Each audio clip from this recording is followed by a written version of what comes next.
Mr. Ramraj Divedi, our esteemed guest, CF Pajan, CSR GM, ONGC, Dr. Charan Singh, Head Division of HRD, Dr. Gopal Kumar, Head Division of SSA, Dr. J.M.S. Tomar, Head Plant Science and Organizing Secretary of today's event, our heads of research centers, Senior AO, Senior FAO, our ex-head Dr. R.K. Singh, and our distinguished guests from different organizations and industries. Dear colleagues present physically as well as on online mode, on the behalf of Soil and Water Conservation family, I extend warm welcome to all of you on this occasion of ICAR-IISWC and Industry Stakeholder Meet 2023. Widening its horizons, ICAR is looking forward for working in close collaboration with other government organizations, corporations, and public sector undertakings. This stakeholder meet is a small step in this direction. We hope that this meet will definitely strengthen the relationship among various stakeholders, provide the platform to explore the opportunities to discuss policy and procedures, and share knowledge and insight. With these words, I welcome each one of you on this occasion. Lighting of lamp that is considered auspicious before beginning of any program. Continuing the legacy of Indian culture, I would like to invite upon our honorable chief guest to lighten the lamp and disperse the darkness through the knowledge. Ms. Santoshi, please help.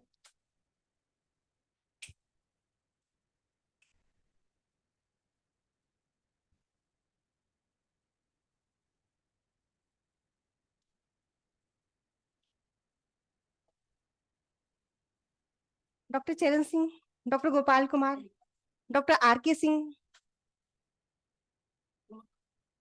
Senior AO,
Moving forward, I would like to call upon Dr. J.M.S. Tomar, Head and Organizing Secretary of this event, to deliver formal welcome address.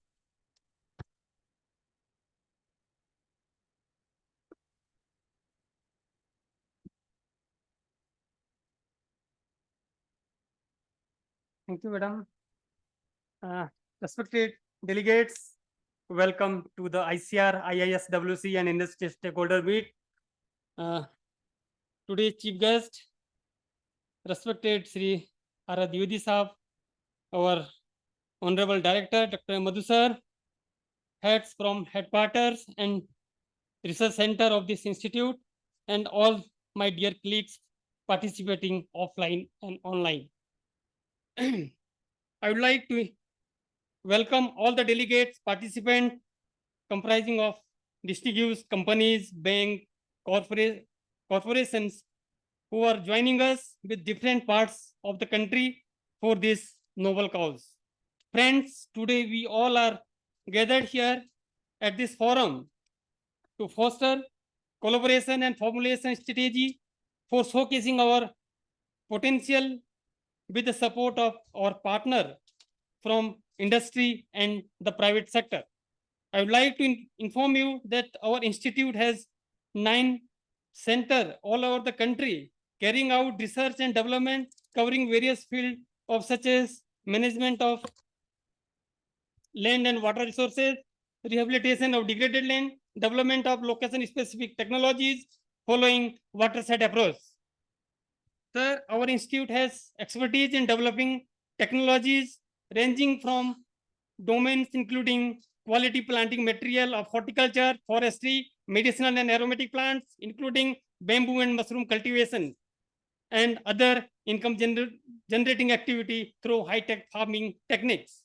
I would like to mention here that these efforts of fostering collaboration between ICAR and the industry would not have been possible without the foresightedness of and guidance of our Honorable Director General ICAR and our Dynamic Director, Honorable Dr. Madhu Saab. I would like to further welcome our delegate from Council, Dr. Vikram Singh, Senior Scientist, ITMU, who is joining us shortly. And I also extend our gratitude to ADG, ITMU, Dr. Neeru Bhushanji, for supporting their constant and their constant help and support in organizing this event. The purpose of this event is to develop an understanding between ICAR and industry on how we can share our expertise and raise resources and through various initiatives such as CSR to promote research and innovation, which would ultimately benefit our society. Dear friends, having said that, my colleague Dr. Anupam will further expand our CSR vision of ICR with regard to our future endeavor. I once again welcome all of you and extend my heartfelt gratitude for accepting our invitation on such a short notice. I wish you all the best and hope that this would be a great learning experience for all of us. Thank you all.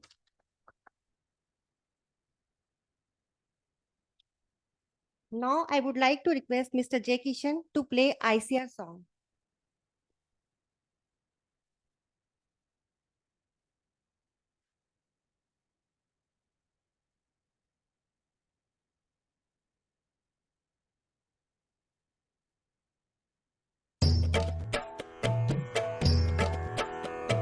जय जय कृषि परिषद भारत की, सुखद प्रतीक हरित भारत की।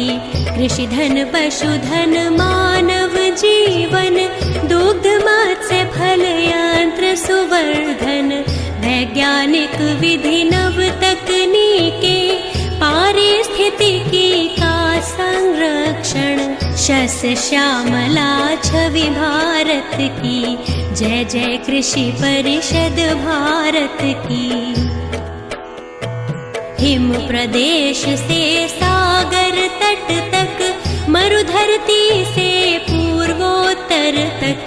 हर पथ पर है मित्र कृषक की, शिक्षा शोध प्रसार सकल तक। आशा स्वावलंबित भारत की, जय जय कृषि परिषद भारत की। जय जय कृषि परिषद भारत की।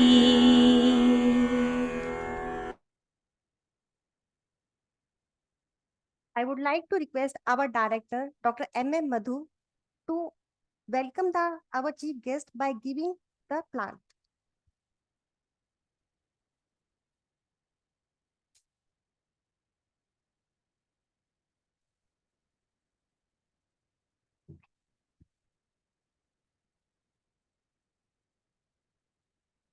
I would like to request Dr. J.M.S. Somar to honor our director by giving the plant.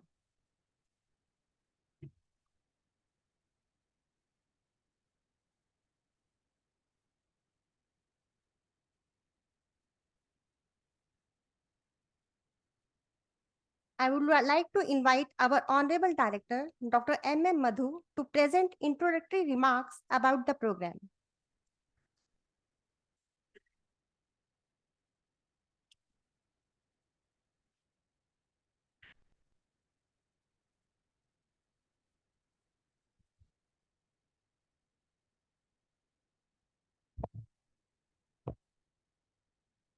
सबका नमस्कार। आदरणीय आज का मुख्य अतिथि Shri Ramraj Dwivedi ji, my dear colleague Dr. J.M.S. Thomer, distinguished the representatives and officers from the various industries, organizations and companies, and head of the divisions, head of the centers, scientist colleagues, and our senior colleague Dr. R.K. Singh ji, and also other invitees and our colleagues from the administration and audit, technical staff, and personally, I welcome you all to this industry and ICAR-IISWC meet with expecting that much more the deliberation and much more and to join for the safeguarding the environment and also to achieve the holistic development of the community. Why this CSR? Why the CSR activity, particularly with respect to the Indian Institute of Soil and Water Conservation, or ICAR, why it is required? Dear friends, already in we have already supplied a ICAR guideline for the utilization of the CSR fund for the different activity purpose, both research and development activities, and also the educational development and outreach activity, and so on. It will be deliberated in this meeting. The detailed presentation will be made by our colleague, Dr. Anupam. At this point of time, I would like to mention that why ISWC? ICAR is okay. We are one of the part of the ICAR. Yes, we know that the ICAR is having a total of 114 institutes with more than 500 the regional stations that are located in different parts of the countries. We also know that we have the more than 700 KVKs and the nearly more than 70 the state agriculture universities and colleges. And sitting at this place, the Dehradun, Uttarakhand itself, it is having more than, I think, 40 to 50 agriculture colleges that are run by the various private organizations. With respect to the Indian Institute of Soil and Water Conservation is concerned, the institute is one among the experienced ICAR organization, completing more than 70 years. And as our colleague has mentioned, we have 8 regional stations that are located in different agroecological regions of the country. These agroecological regions we have selected based on their potential and problems. We know that challenges are there. We have 3 revenue centers, particularly research center at Agra and research center at Kota in Rajasthan and research center at Vasad in Gujarat. And similarly, we have a hill and mountain ecosystem the starting from the Western Ghats, that is research center at Udakamandalam, Tamil Nadu, and also the covering the Eastern Ghats. We have the research center at the Koraput, that is one of the tribal dominated the belt of the country. And to address the various issues related to Shivalik Hills, we have research center at Chandigarh. And Dehradun, we are addressing to the Himalayan, Indian Himalayan region, particularly with respect to the northwest Himalayan states. Apart from these, we have other two regional stations that are located in Bundelkhand region, particularly to address the challenges of Bundelkhand, that to arid and semi-arid condition.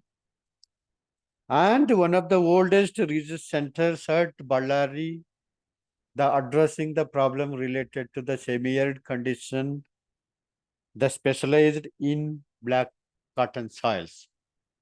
That is about our establishment is concerned. The second important point is that the institute is mandated activities are the mainly what we talk nowadays, the land degradation, and also to address the soil health issues, what the government of India, they are talking now. Apart from these, the land and soil resources, much more important resources is the water. We know the water crisis and other thing. And also the India is one among the country where we received more than 1 meter of rainfall. Most of other countries, they will not receive. But the simultaneously, we receive more than 4 meter of rainfall also. But as the situation during 2023 witnessed by our neighboring state, Himachal Pradesh, and also the Uttarakhand, we need not to explain. That means to say that the water harvesting and increasing the water productivity is also one of the main mandated activity, particularly in the rain-fed area, and also enhancing the groundwater recharge.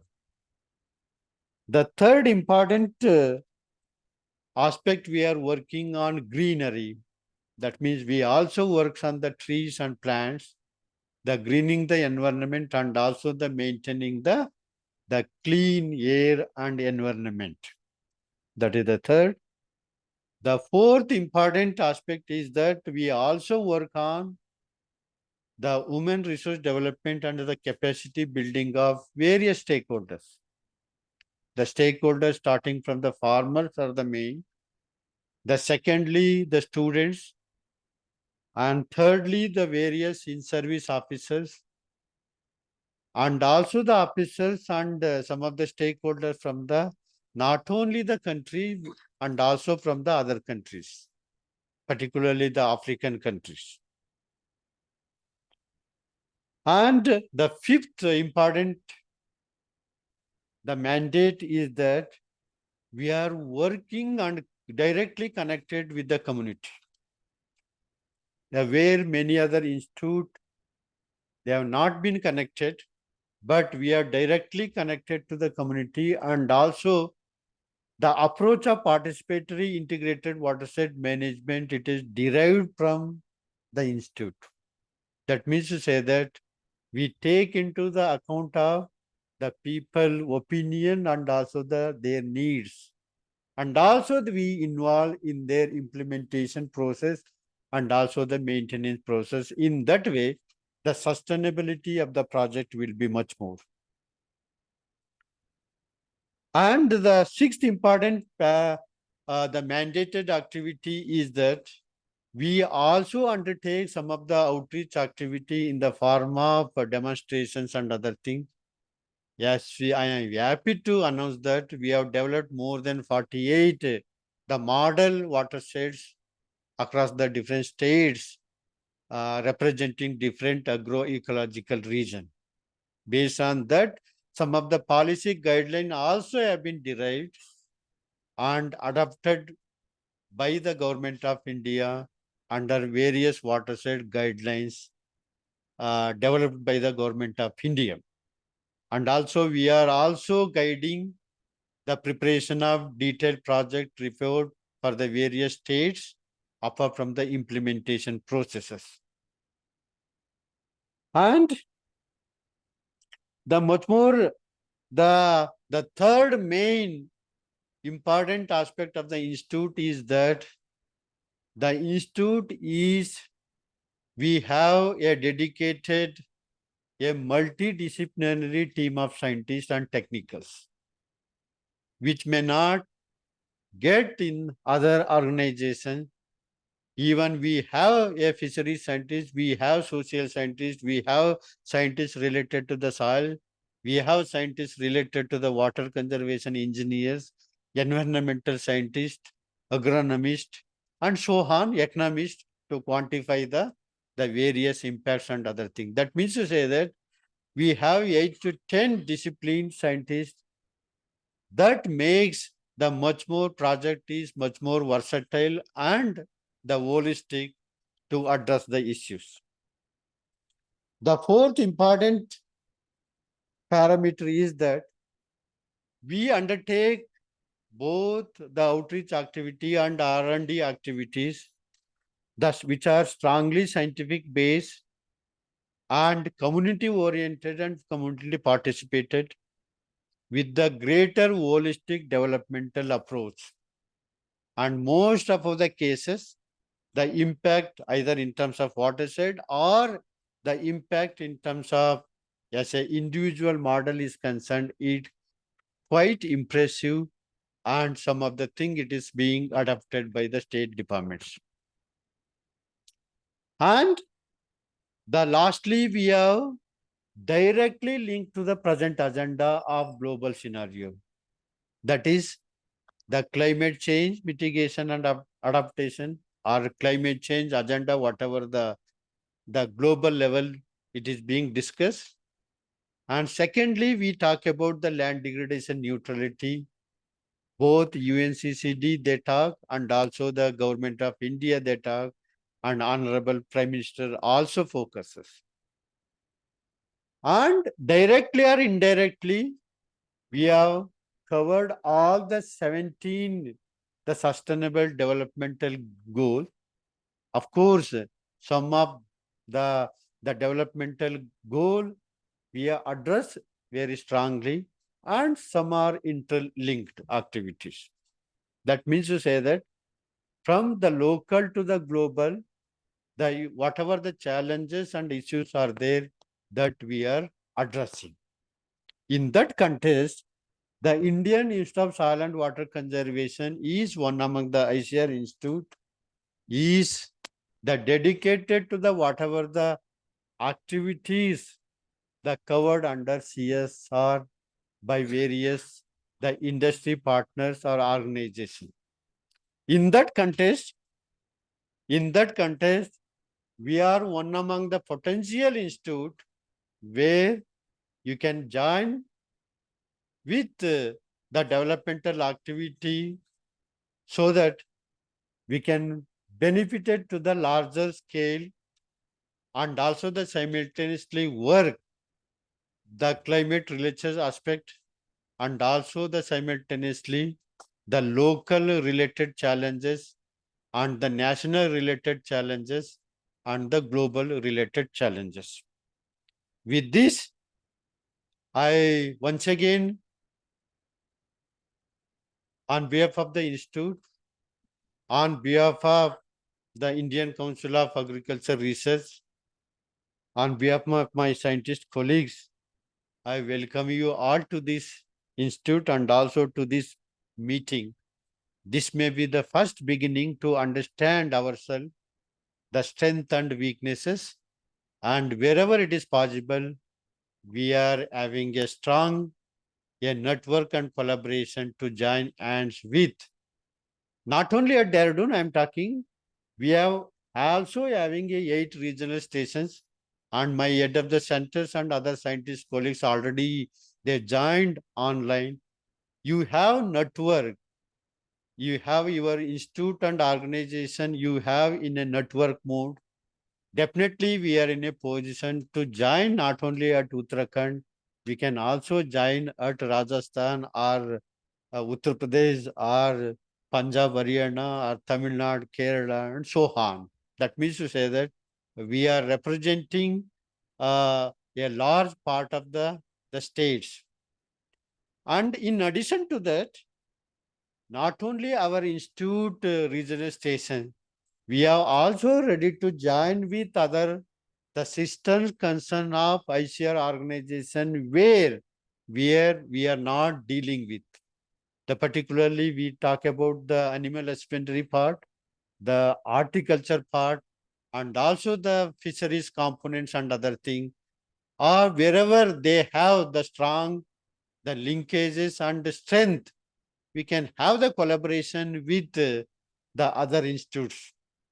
With respect to the Uttarakhand is concerned, my dear friends, apart from us, we have the VPKS Almora. That is also one of the pioneer institute. They are working in an integrated way for the development of the hilly areas. And also we have a directorate of cold water fisheries in Mukteswar. And of course, in IVRI regional stations also it is there. They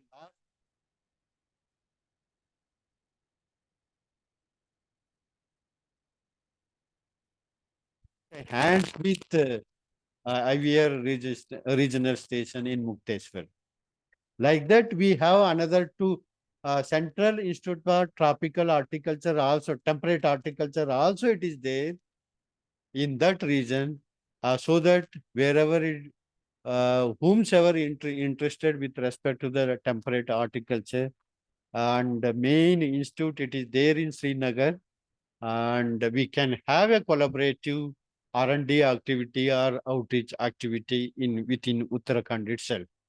And also the universities like Pantnagar universities and other horticulture universities owned by the government of Uttarakhand, we can have. And apart from that, the government of Uttarakhand also they have the many R&D, the institutions within Dehradun and also the outside the Dehradun. There also there is a greater scope to join within Uttarakhand, also the outside the Uttarakhand state. With this, I take this opportunity. This will be a beginning and wonderful opportunity from the environmental point of view and also the community point of view. With this, thank you very much and Dhanyavad.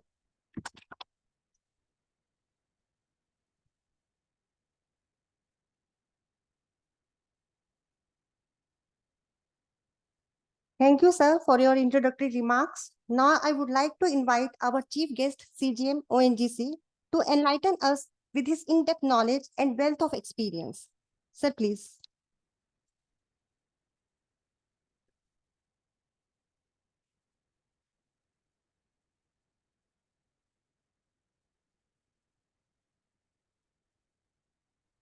नमस्कार। मरुधर से पूर्वोत्तर तक इस महान संस्थान Indian council of agriculture research के आदरणीय निदेशक महोदय, डॉक्टर तोमर साहब और उपस्थित सभी सम्माननीय वैज्ञानिक गण, इंडस्ट्रीज से आए हुए सभी सम्माननीय साथी, Indian council of agriculture research, ये हम कभी सपनों में इस संस्थान को जिया करते थे। मैं भी इसी स्ट्रीम से जुड़ा था। एम.एस. एग्रीकल्चर हॉर्टिकल्चर से चंद्रशेखर आजाद कृषि विश्वविद्यालय 1986। जब मैं वहाँ से निकला था तब तक ICAR सपनों में हुआ करता था। यात्रा थोड़ी अलग दिशा में चली गई, लेकिन मैं पड़ोस में ही आके बस गया आपके।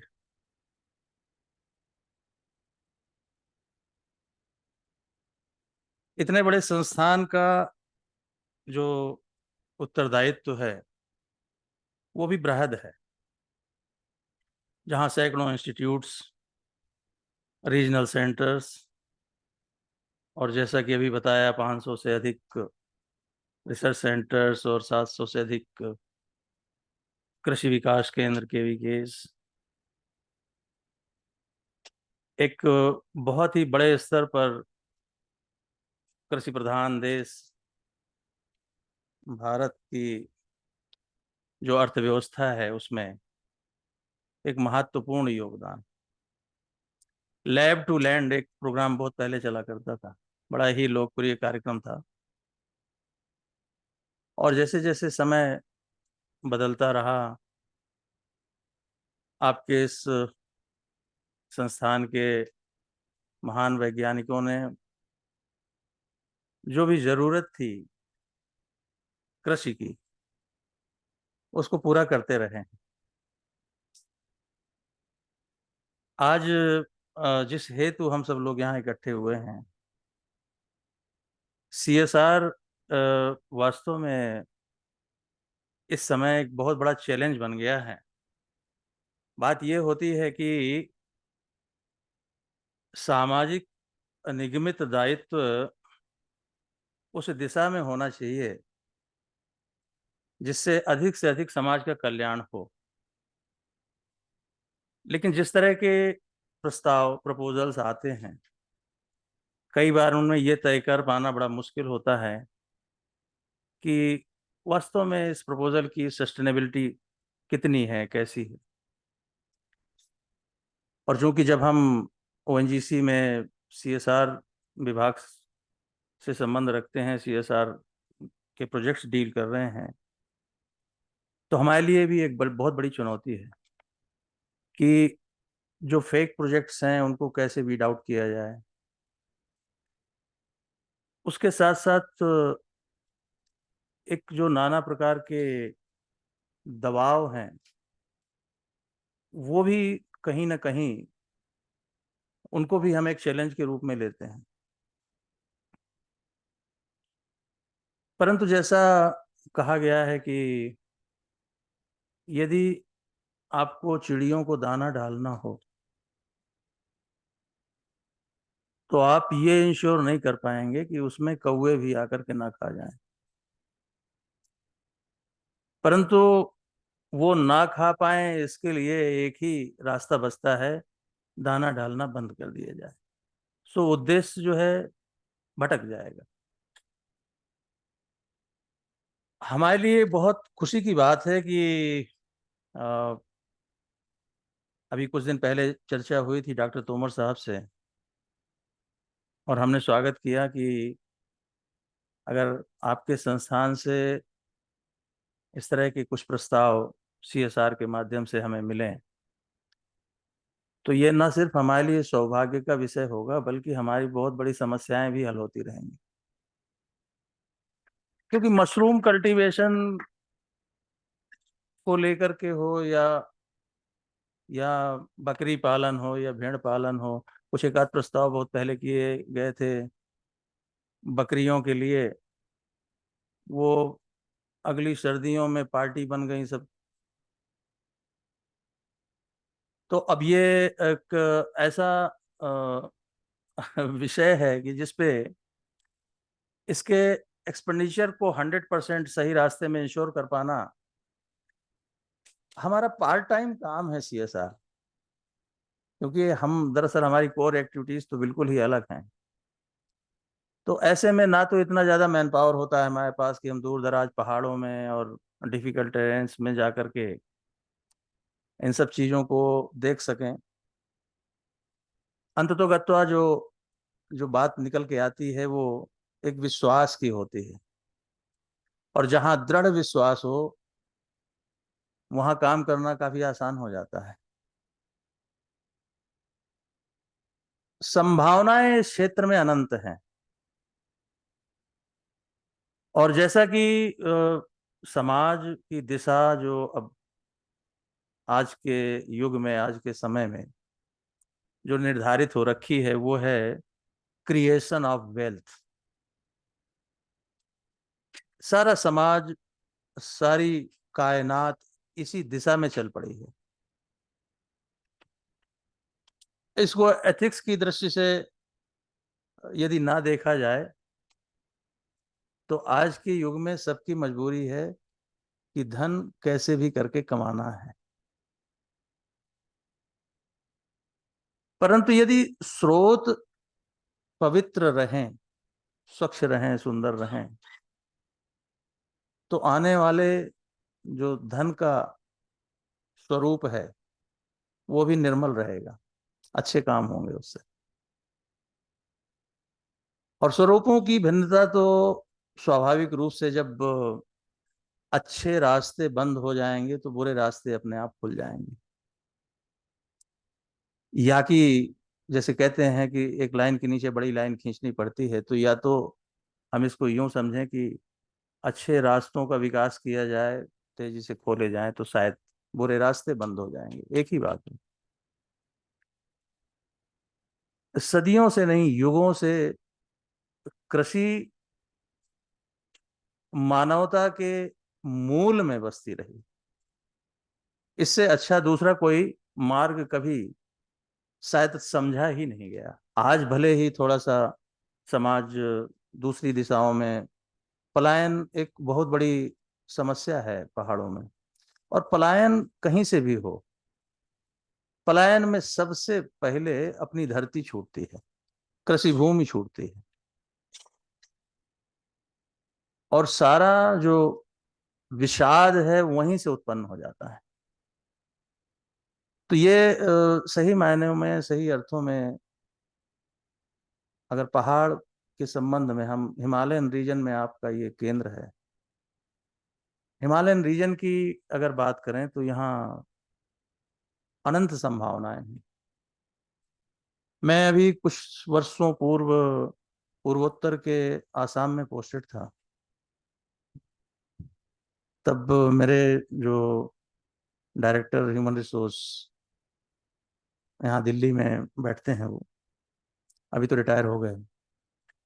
उनकी बड़ी इच्छा थी कि आप जो है वहाँ सिक्किम में जाइए और वहाँ जो है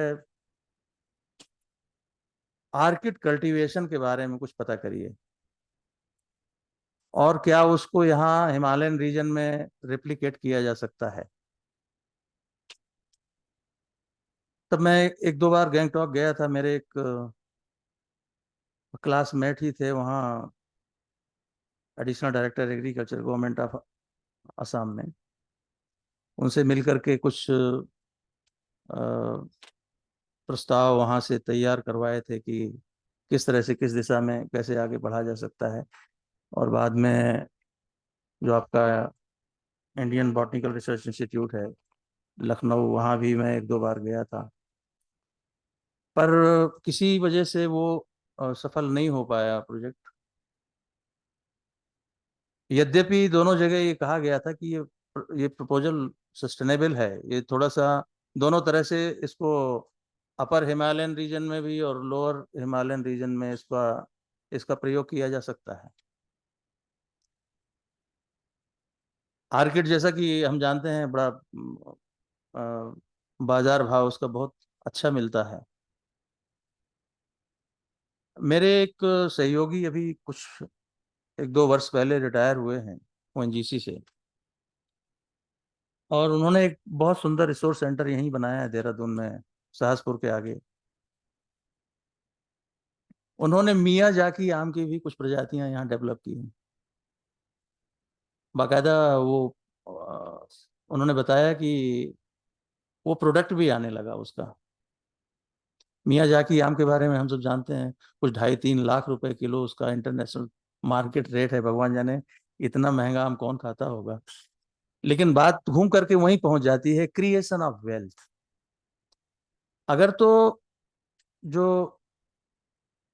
पलायन के मूल में जो चीज बस रही है वो यही है कि यदि जीविका अर्जन, और अब जीविका अर्जन केवल अन्न और जल तक सीमित नहीं रह गया है, बहुत सारी चीजों की आवश्यकता समाज में बढ़ती जा रही है दिन प्रतिदिन। तो यदि वो व्यवस्थाएं यहाँ उत्पन्न हो सकें, वो स्थितियां यहाँ उत्पन्न हो सकें, वो व्यवस्थाएं यहाँ बन सकें, तो ये संभवतः सबसे बड़ा प्रहार होगा पलायन को रोकने के लिए। क्योंकि सारी चीजें अगर घर में उपलब्ध हो जाए तो बाहर काहे के लिए जाएगा कोई। हम बहुत ही अधिक उत्साहित हैं। मैं उत्तराखंड में लगभग अभी अपने 4-5 साल के कार्यकाल में 100-125 करोड़ रुपए के लगभग प्रोजेक्ट्स यहाँ करवा चुके हम, बड़े और छोटे सब मिला करके। और यद्यपि थोड़ी सी दिशा अलग रही, क्योंकि जो मूल शिक्षा जो कि मूल में है, तो ज़्यादातर जो गवर्नमेंट स्कूल्स हैं और पहाड़ों में उनकी बड़ी जर्जर हालत है, फर्नीचर्स भी नहीं है, बिल्डिंग्स भी नहीं है, तो ज़्यादातर तो लगभग उसको सपोर्ट किया हमने, करीब 200 से ज़्यादा स्कूलों को अब तक फर्नीचर और बिल्डिंग्स, और लगभग 125 गाँव में सोलर स्ट्रीट लाइट्स। ये भी एक ऐसी समस्या थी कि जैसे ही सूर्यास्त होता था वहां तो सीधे रात हो जाती है पहाड़ों में ऊपर, और 10 घर, 15 घर, 20 घर के छोटे छोटे गांव हैं। ऐसे डिफिकल्ट रास्ते हैं कि बिजली पहुंचाना भी बस की बात नहीं है। 4, 6, 8 घरों के लिए किलोमीटर्स की लंबी लाइन खींची जाए और वो भी अगले मानसून में सब पलट करके नीचे आ जाए।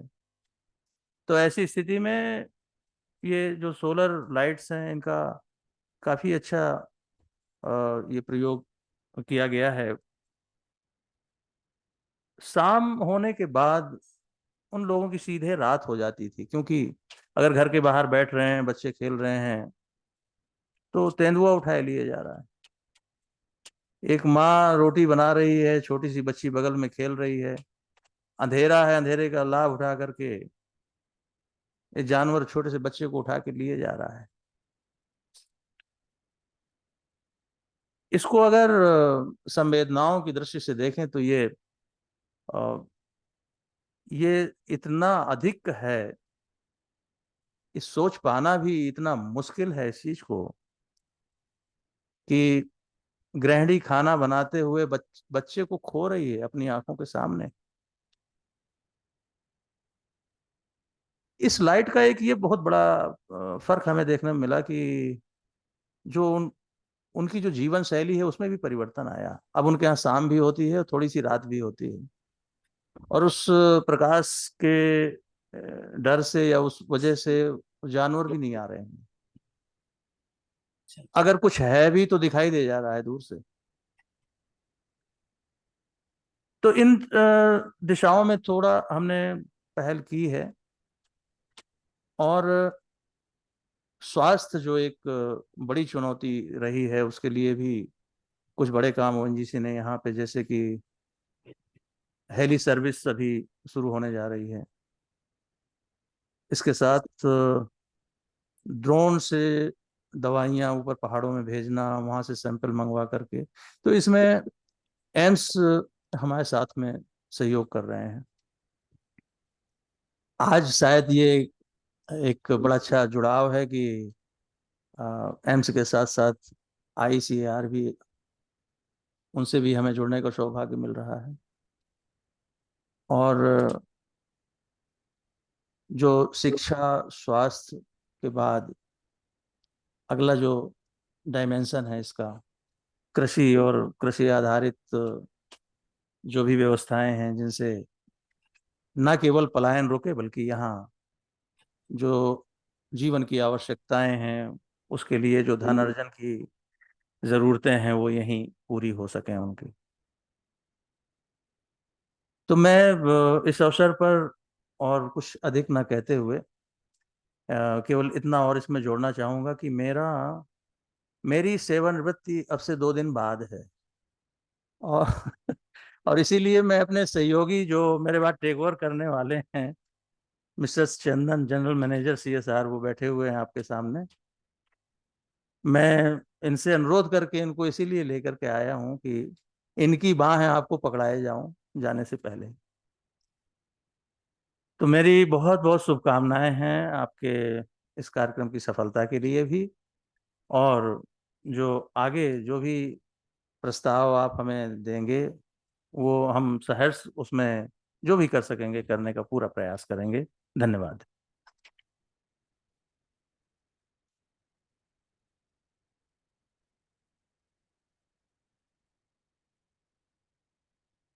Thank you, sir, for your wonderful talk. It was pleasure listening to your experiences. Your visionary words will definitely guide us to move ahead in this direction. Now, moving on, I would like to request each and every one of you to introduce yourself briefly.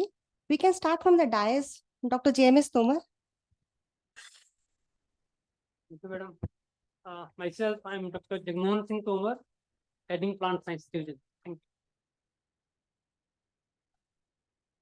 Yeah, I'm Dr. Muruganandam, heading the Knowledge Management Center of this institute. Yeah. I'm Dr. Charan Singh. I'm head of Department of HRD and SS, Human Resource Development and Social Sciences. I'm Gopal Kumar. I'm head of Department of Soil Science and Agronomy here, and soil physics. Thank you. I'm Rajiv Singh. I was working with this institute for about 13 years. Now I am retired and settled in Dehradun. I was heading one of the research station at Kota before my time. नमस्कार, मैं हीरानंद शर्मा यहाँ पे प्रशासनिक कार्य देख रहा हूँ। नमस्कार, मैं राकेश श्रीवास्तव, स्टेट हेड इफको देहरादून।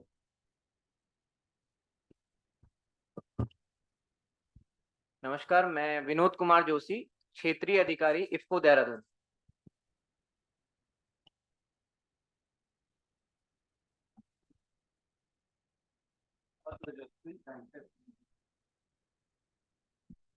नमस्कार, I am doctor Lekhchand, principal scientist agronomy.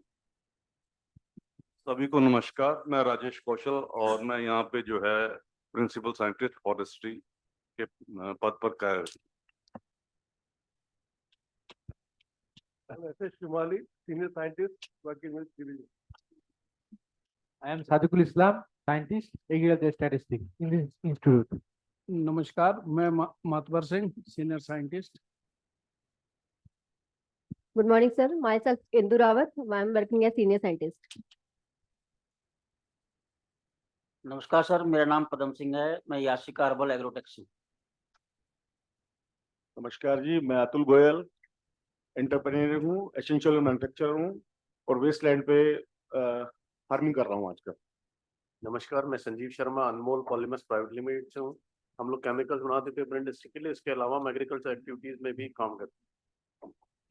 नमस्कार, मेरा नाम मनमोहन भारद्वाज है। मैं यहाँ पे उत्तराखंड में नेचर्स बेस्टो के नाम से मशरूम प्लांट चलाता हूँ, MB फूड्स के नाम से फूड प्रोसेसिंग प्लांट चलाता हूँ और करीब 200 बीघा में MB फार्म के नाम से हम पॉली हाउस रन करते हैं। नमस्कार, मैं doctor Dinesh Puri, BAIF development foundation से हम लोग। नमस्कार सभी को, मैं Sandeep Yadav, state head Uttarakhand BAIF development.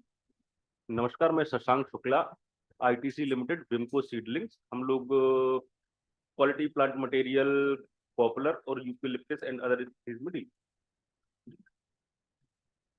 I am Kuldeep Sharma, working in Quantum Paper Mill Limited and working on eucalyptus and forest. Good morning, everyone. I am Dr. Pradeep Kumar Sharma, working as Associate Vice President in Quantum Paper Mill, Punjab. Namaskar, I am Chandan S. Sajan, General Manager HR, taking care of CSR activity ONGC. Just 2 महीने पहले I joined Dehradun from Baroda. Thank you. नमस्कार, मेरा नाम अनुपम है, scientist, clinical planning, looking after intellectual technology management. Hello. Hello.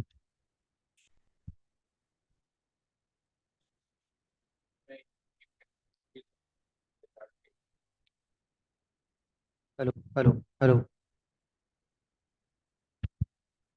नमस्कार sir, मेरा नाम राकेश कुमार है। मैं यहाँ पे chief take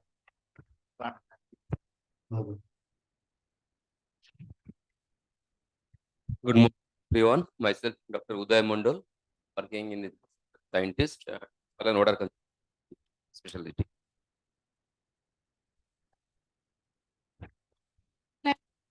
Prisha Roy, working as just in the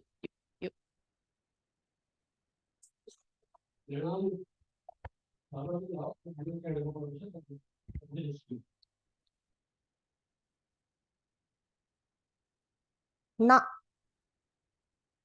anyone next?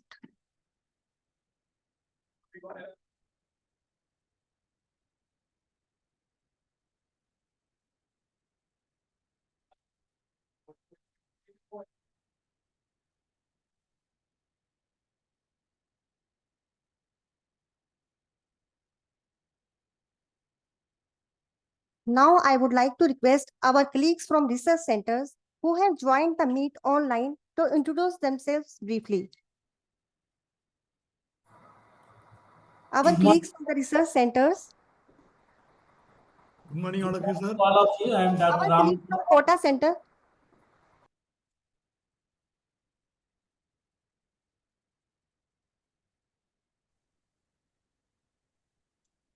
From Chandigarh.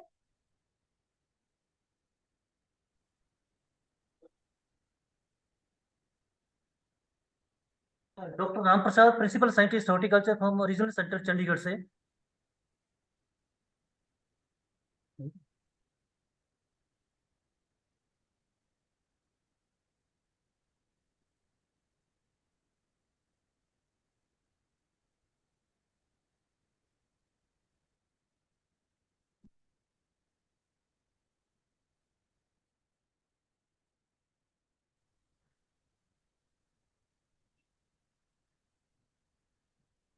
I request our online colleagues. Myself, Dr. P. Rajas, Principal Scientist, Soil Science from Kora Food Center. Hello सभी को नमस्कार, मेरा नाम doctor Sudhir, RC Ooty से, research centre Ooty से scientist. Hello. Good morning, all of you. I am Dr. Rajan, Principal Scientist and Head from Datia. Good afternoon to all of you. I am Ramaji M. Devarajan, head at Research Center Koraput, Odisha. Hello, good morning. Brijlal Lakaria, head of the division, head of the center, Research Center, Chandigarh. Hello, I am Manoj Kumar from Research Center, Chandigarh. Sir, good afternoon all.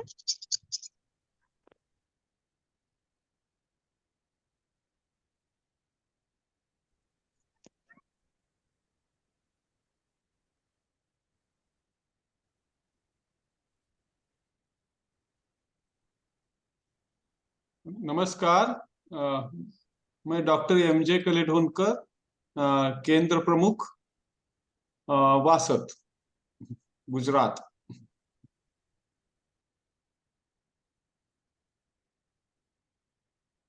Sir, sir.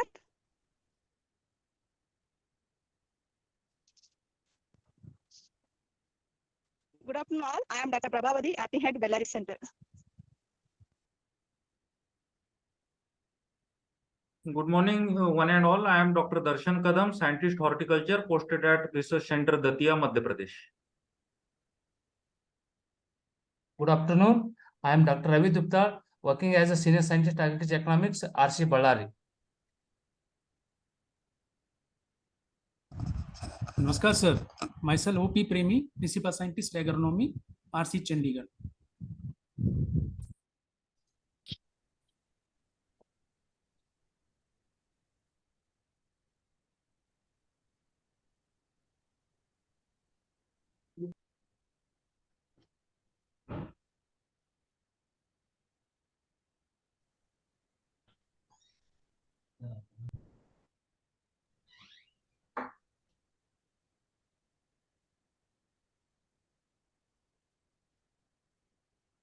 Good morning, sir.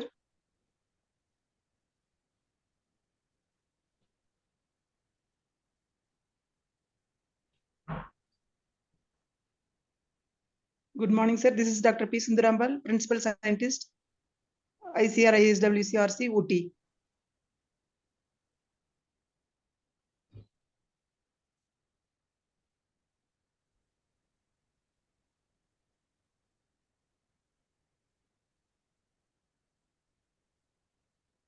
Thank you, all of you, to introduce yourselves.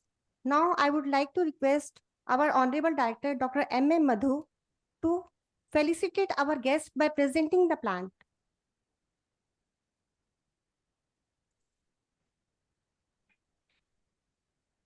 No, other guest.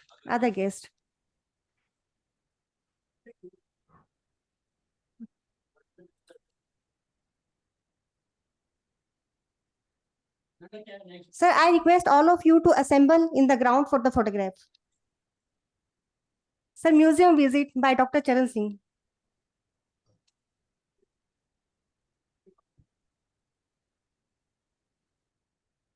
ठीक है, धन्यवाद doctor जी। आप ले लीजिए ना, वो साहब तो रिटायर्ड हो रहे हैं। जिसमें भी the experience platform. Actually, sir, I am recently associated with CSR activity. So I am just since last 2 months I am trying to understand what kind. No, that's fine. No, that's okay, sir. Thank you. So I'm just right now trying to understand the CSR activities undertaken in Uttarakhand state. So I found the lot of proposal we are receiving basically in the sector of health, nutrition, and education. But the thing after attending this meeting, I realized that we should also take care for the agriculture and the work related to water management also, because in the areas, hilly areas, it's very difficult to restore the water. And so being one of the leading companies in the future, we like to give trust to the project related to soil conservation or water conservation. So that will be our area. And we appreciate if your institute will associate with us so that we are a government institution. It will be also easier for us to certify the project and to give the benefit to the actual people who are suffering from this type of problem. So, a lot of things we have to do in coming years, and I hope that all of you are present here will give some good ideas what kind of actual requirement we have in Uttarakhand, especially in the area we are discussing right now. So that is our from our side we expect, because our role will be main the funding agency, and also to check whether the project will be actually executed and to reach to the beneficiary. That's all from my side, so thank you.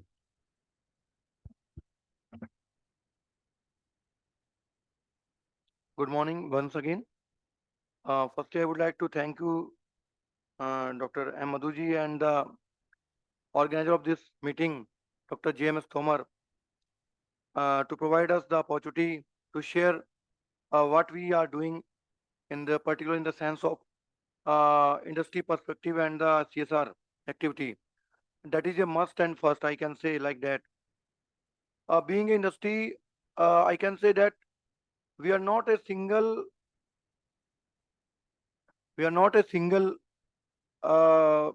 industry, or I can say single setup that we are living in alone.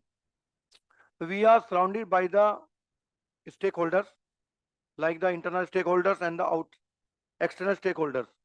And the external stakeholders, there is no boundary.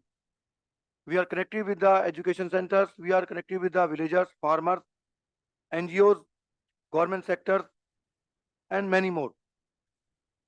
In industry, I think it is well said and well aware and must under section 198 and of Company Act 2013 that out of your total profit, you have to spend 2% from them.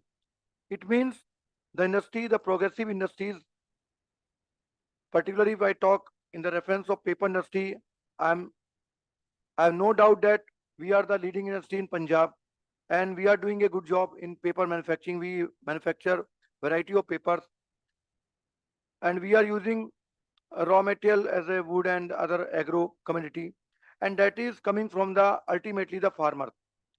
So with this statement, I would like to mention that it is the farmer who is running entire operation in the country directly or indirectly. We cannot ignore that fact. So coming to this CSR fund and CSR activity, I think it is a must for everyone. Those who are running plants, manufacturing or providing the services in context of CSR, we are well connected with the localities, our farmers, education center. We are providing support to the education, local education centers like primary schools, degree colleges by providing them the equipments for their lab, medical hospitals. But we also engage in the construction of road, drinking water arrangements, and so many more. Apart from that, we are also actively engaged in greenery under social governance. That is also a very important chapter coming to the industry side. In this, we are promoting the local available species in and around the villages. In this contest, we selected 15 villages in the vicinity of our mills in the distance of 10 to 12 kilometers. And I'm very happy to share that already we have planted 5,000 plants in and around the area, roadside area, where the area is available, with the support of locals, means the sarpanch and other members. Also, we are conducting very health camps on regular basis to provide medicines and checkups in the support of expert medical doctors. So I think it is not a boundary or it is not a limited scope. There are so many criteria, there are so many steps which we can use for the benefit of the welfare of the society. And I'm very happy to share that, as already mentioned our chief guest, that being on behalf of Quantum Paper Mill, I thank you to the organizer and director sir. And very soon we are going to connect with the institute under this CSR, and we hope that it will be a long bonding with us, and we hope that we will be able to serve this purpose for this meeting today. Yeah, thank you very much.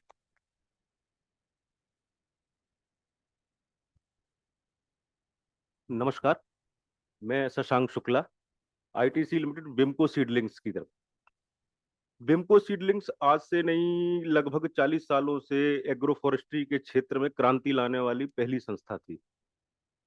आज का अगर हम परिदृश्य देखें पंजाब, हरियाणा और पूर्वी उत्तर प्रदेश के क्षेत्रों में, तो एक जिसको कहते हैं क्रांति, जो माननीय प्रधानमंत्री जी का लक्ष्य है, हर मेड़ पर पेड़, और एग्रो फार्मरों को उनके जीवन के स्तर को एक बढ़ाना, एक विचारधारा में लाना कि उनका आर्थिक, सामाजिक, शैक्षिक स्तर को बढ़ाया जाना, तो उनको उसके लिए प्रेरित करना।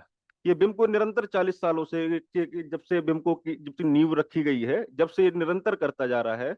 और अब मुझे बताते हुए खुशी है कि हम लोग इस क्षेत्र में और निरंतर आगे बढ़ रहे हैं कि किसानों को कैसे उस कृषि वानिकी के माध्यम से उनको प्रोत्साहित करना है, क्वालिटी प्लांट मटेरियल और जो उद्योगों के लिए कच्चे माल की उपलब्धता है उसको बढ़ाना है। तो इस क्षेत्र में हम लोगों का एक निरंतर प्रयास है और R&D के माध्यम से नित्य नए क्लोन्स को डेवलप करना और उनको फार्मरों तक पहुंचाना, इवन ग्राउंड लेवल तक उनको सपोर्ट करना, उनको नई टेक्निक्स के बताना कि भाई इसकी ये टेक्निक है, इसको इतने की स्पेसिंग पे लगाइए, इसको ये करिए, इसकी ये टाइम। तो ग्राउंड लेवल सपोर्ट से लेकर उनकी मार्केटिंग तक में हेल्प करना, क्योंकि फार्मर्स को बेसिकली होता क्या है कि फार्मर्स तैयार कर लेता है, जब फार्मर्स को इनकम की बात आती है तो वो एक जो मोनोपोली है, आपने देखा होगा मार्केटिंग की मोनोपोली ऐसी होती है कि वो एक चेन बनी हुई है पूरी। उस चेन को तोड़ने का प्रयास हम लोगों के द्वारा फार्मरों को जागरूक करके किया जा रहा है, क्योंकि बेसिकली आप पंजाब, हरियाणा, उत्तर प्रदेश में जाइए तो वो मार्केट में जो इंडस्ट्री का रेट होगा वो कुछ और होगा, फार्मरों को जो मिलता है वो कुछ और होगा। तो हम लोग निरंतर इस क्षेत्र में काम कर रहे हैं कि फार्मरों को उनकी उपज का पूर्ण लाभ मिले। धन्यवाद।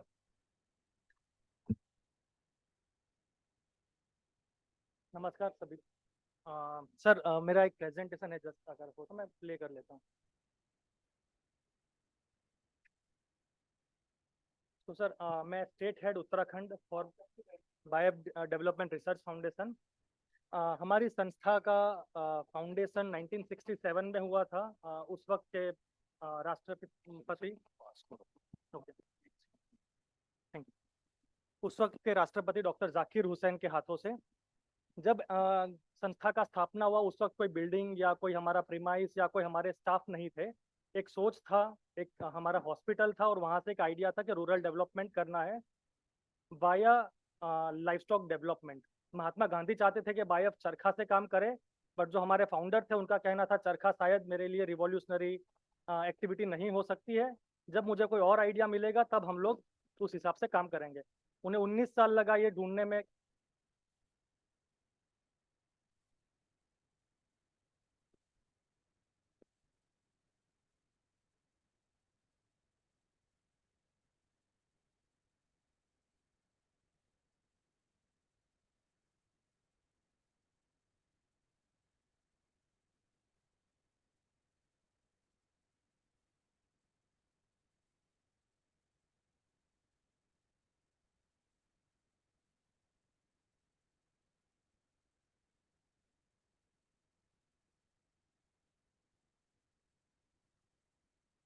करीब हम लोग अभी हमारे टोटल 4,500 के आसपास सेंटर्स हैं, इंक्लूडिंग लाइवस्टॉक डेवलपमेंट सेंटर्स और बहुत सारे डेवलपमेंट प्रोजेक्ट ऑफिसेज के माध्यम से। और मेजर 5-6 थीम है: livelihood enhancement, natural resource management, improve quality of life, cross learning programs में climate change, women empowerment, renewable energy, alternate energy, इस प्रकार के थीम हैं। और फिर होलिस्टिक विलेज डेवलपमेंट के अप्रोच से हम काम कर रहे हैं। हमारे करीब 10 डेवलपमेंट सेंटर्स हैं, जस्ट लाइक आप लोगों के ICR ट्रेनिंग सेंटर्स की तरह हमारे भी कुछ रिसर्च फैसिलिटी है। And one of the KVK ICR funded, वो हमारे जहां आपका वासद का सेंटर है उसी के पास भरूच में है। नेक्स्ट राहुल। तो सर मेजर प्रोग्राम्स हमारे हैं लाइवस्टॉक डेवलपमेंट। करीब हम लोग हर साल 50 लाख के आसपास आर्टिफिशियल इंसेमिनेशन करते हैं, जिससे करीब 20 लाख से ज़्यादा बच्चियां पैदा होती हैं हर साल। फिर नेचुरल रिसोर्स मैनेजमेंट का हमारा प्रोग्राम है, जो रूरल एरिया में वाटर अवेलेबिलिटी करने के हेल्प करती है, क्योंकि वाटर अवेलेबिलिटी ही हमारे लाइवस्टॉक प्रोग्राम को सपोर्ट प्रोवाइड करती है। नेक्स्ट। इसी तरह एग्री हॉर्टिकल्चर बाड़ी प्रोग्राम बायफ के द्वारा इनिशिएट किया गया था 1980 में, और आज वो नाबार्ड के ट्राइबल डेवलपमेंट फंड के माध्यम से पैन इंडिया करीब 8 लाख परिवारों तक पहुंचा है, जिसमें 1 एकड़ के अलावा 1 एकड़ के आसपास से क्रॉपिंग एग्रीकल्चर कर हम प्रमोट करते हैं। ये प्रोग्राम करीब 1 लाख रुपए का इनकम 5 साल के बाद देना शुरू कर देता है। इसी के साथ अभी ट्रेलिस बेस्ड और अदर एक्टिविटीज उसके ऊपर सुपर इम्पोज्ड एक्टिविटी है। अंडर होलिस्टिक विलेज डेवलपमेंट हम लोग बहुत सारे non agri based activity, non farm, sir ने भी बताया कि कृषि और अन्न से नहीं, पर उसके अलावा जो लाइवलीहुड्स हैं उनको भी प्रमोट करते हैं उसी प्रोजेक्ट एरिया में। Next. Special focus renewable energy पे है, बायो एनर्जी के साथ भी है और सोलर बेस्ड एनर्जी पर भी है। एंड सिमिलरली बहुत सारा हिल एरियाज में स्पेसिफिकली वेजिटेबल प्रोडक्शन को लेकर काम चल रहा है। नेक्स्ट। फिर सर जैसे हमारे रिसर्च सेंटर्स हैं वो बहुत सारे क्रॉप रिसर्च में भी हैं, तो बायफ बाजरा की कुछ variety, BAIF napier hybrid varieties, spineless cactus के वेराइटी फॉर फॉडर, और इसी तरीके से उत्तराखंड में हमने मिनी एप्पल का रिसर्च स्टार्ट किया है चंपावत में। नेक्स्ट। तो sir specifically to Uttarakhand livelihood programme है जो rain water harvesting and low cost poly house पे बेस्ड है। नेक्स्ट। जो वाड़ी हमने बात किया वो पहाड़ों के लिए भी मॉडल है, जिसमें पीच, वॉलनट, माल्टा, कीवी, मिनी एप्पल इस टाइप के ट्रीज पे हैं। नेक्स्ट। उसी तरीके से वाड़ी प्लेन एरियाज के लिए भी है, mango, guava, lemon. Next. Soil conservation work spring rejuvenation पे जैसा आप लोग करते हैं उसी टाइप की एक्टिविटीज हम भी पहाड़ों में करते हैं। Next. Silvi pasture development one panchayat को लेकर स्पेसिफिक एफर्ट्स हमने चंपावत में किया हुआ है। नेक्स्ट। मिनी एप्पल रिसर्च कुछ हम नेदरलैंड से वेराइटीज इंडिया में लाए और वो कॉलमनर वेराइटी है, ये सोचकर के कुछ और नए मिनी एप्पल लो चिलिंग वेराइटीज प्रमोट किए जाएं। नेक्स्ट। एग्रो बायोडाइवर्सिटी कंजर्वेशन में भी स्पेसिफिक एफर्ट्स कर रहे हैं। नेक्स्ट। नेक्स्ट। एंड कुछ ऑर्गेनिक इनपुट्स प्रोडक्शन का है जो लोकल लेवल पर एसएचजी और फार्मर लेवल प्रोडक्शन होता है। नेक्स्ट। सर बायफ ने एक एग्रीकल्चर और क्लाइमेट चेंज रेजिलिएंट प्रैक्टिसेस को मल्टीपल एंगल से ट्रीट किया था, जिसमें हमें यूएनएफसीसी की तरफ से एडेप्टेशन फंड बोर्ड का फंडिंग था and ministry of climate change and environment उसमें पार्टनर थे, नाबार्ड वाज आल्सो पार्टनर, और उसमें 5 सालों में बहुत अच्छे लर्निंग्स डेवलप हुए। नेक्स्ट। उस लर्निंग के बेसिस पर रिसेंटली अभी मिनिस्ट्री जो दिल्ली से कोऑर्डिनेट करते थे साइंटिफिक एडवाइजर को रिकमेंड किया था कि जो बायफ के प्रोग्राम की एक्टिविटीज चंपावत में है उस पर टेक्नोलॉजी इन्फ्यूज किया जाए। तो इंडिया में जितनी भी टेक्नोलॉजी इनके पास आए हुए थे टेक्नोलॉजी के ऑप्शंस, उनमें से कौन से वहाँ वर्क होते हैं। So specific to agriculture, specific to water management जो भी चंपावत में काम थे उन्होंने एडवाइस प्रमोट किया हुआ है already, and under that programme जो डिस्ट्रिक्ट मजिस्ट्रेट चंपावत होंगे उन्हें डिस्ट्रिक्ट इनोवेटिव फंड क्रिएट करना होगा और उस फंड के माध्यम से चंपावत में बहुत सारे नए पायलट प्रोजेक्ट्स करने हैं जिसके फिर रीजन किए जाएं। और इसी की अब 2 नई रिपोर्ट हैं जो क्लाइमेट एडेप्टिव लाइवलीहुड्स और क्लाइमेट एडेप्टिव फॉरेस्ट, वो भी प्रिपेयर हो रही हैं। लास्ट टाइम तोमर सर और हम लोग उस मीटिंग में थे। अगले कुछ 5-6 महीने तक फील्ड लेवल स्टडी चलेगा और फिर और 2 नए रिपोर्ट्स भी प्रमोट होंगे। ये हमारे कुछ पार्टिसिपेंट्स हैं सर जिनको पद्मश्री का अवार्ड या फिर saviour award, genome saviour for rice variety and other varieties saving के लिए, एंड अब विमेंस भी जो फार्म मैकेनाइजेशन के थ्रू प्रोमोट होने लग गए हैं। नेक्स्ट। नेक्स्ट। तो सर एट प्रेजेंट हमारे पार्टनर्स में कॉर्पोरेट सीएसआर पार्टनर्स हैं, करीब करीब हमारे 150 प्रोजेक्ट चल रहे हैं और आज के डेट में 96 हमारे पास कॉर्पोरेट पार्टनर्स हैं जो साथ में मिलकर काम कर रहे हैं। मेजरली ऑल स्टेट गवर्नमेंट, जहाँ 14 स्टेट में हम काम करते हैं उसमें हम लोग कहीं ना कहीं पार्टनर हैं। और ये हमारे कुछ कॉर्पोरेट पार्टनर्स हैं जो एट प्रेजेंट हमारे साथ जुड़े हैं। MOIL, Mahanadi coalfield limited, Indian oil, ONGC, ये सब हमारे कॉर्पोरेट पार्टनर्स ऑलरेडी हैं, एंड बाकी फिर अदर प्राइवेट कॉर्पोरेट्स भी हैं। नेक्स्ट। थैंक्स।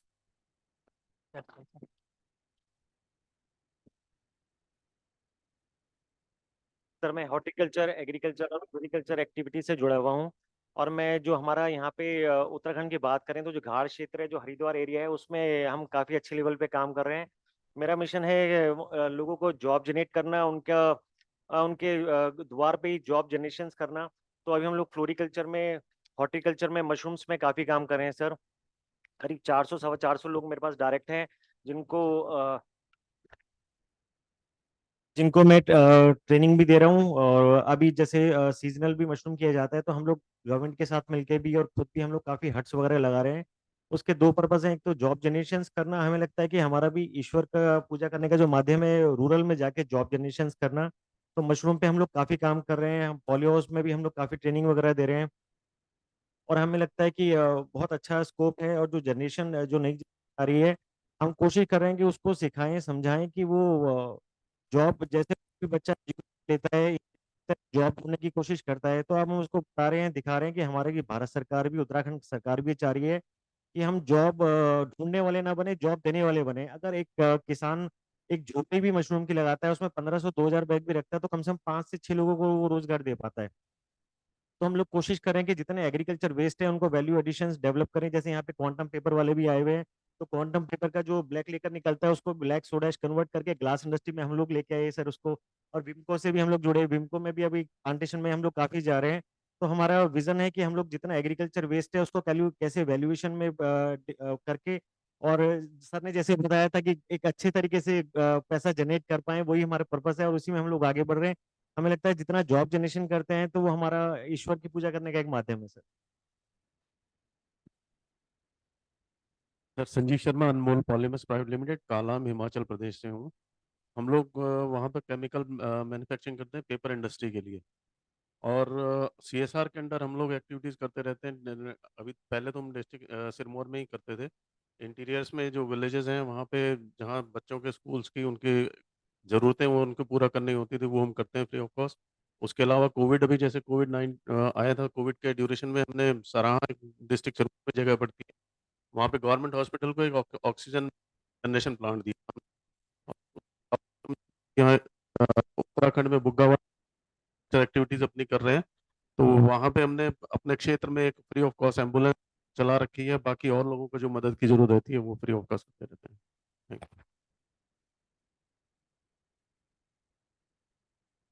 नमस्कार सर, मैं सभी विद्वानों का जो आए हुए हैं, मुझे उनके पास बैठने का मौका मिला, सबका धन्यवाद करता हूँ।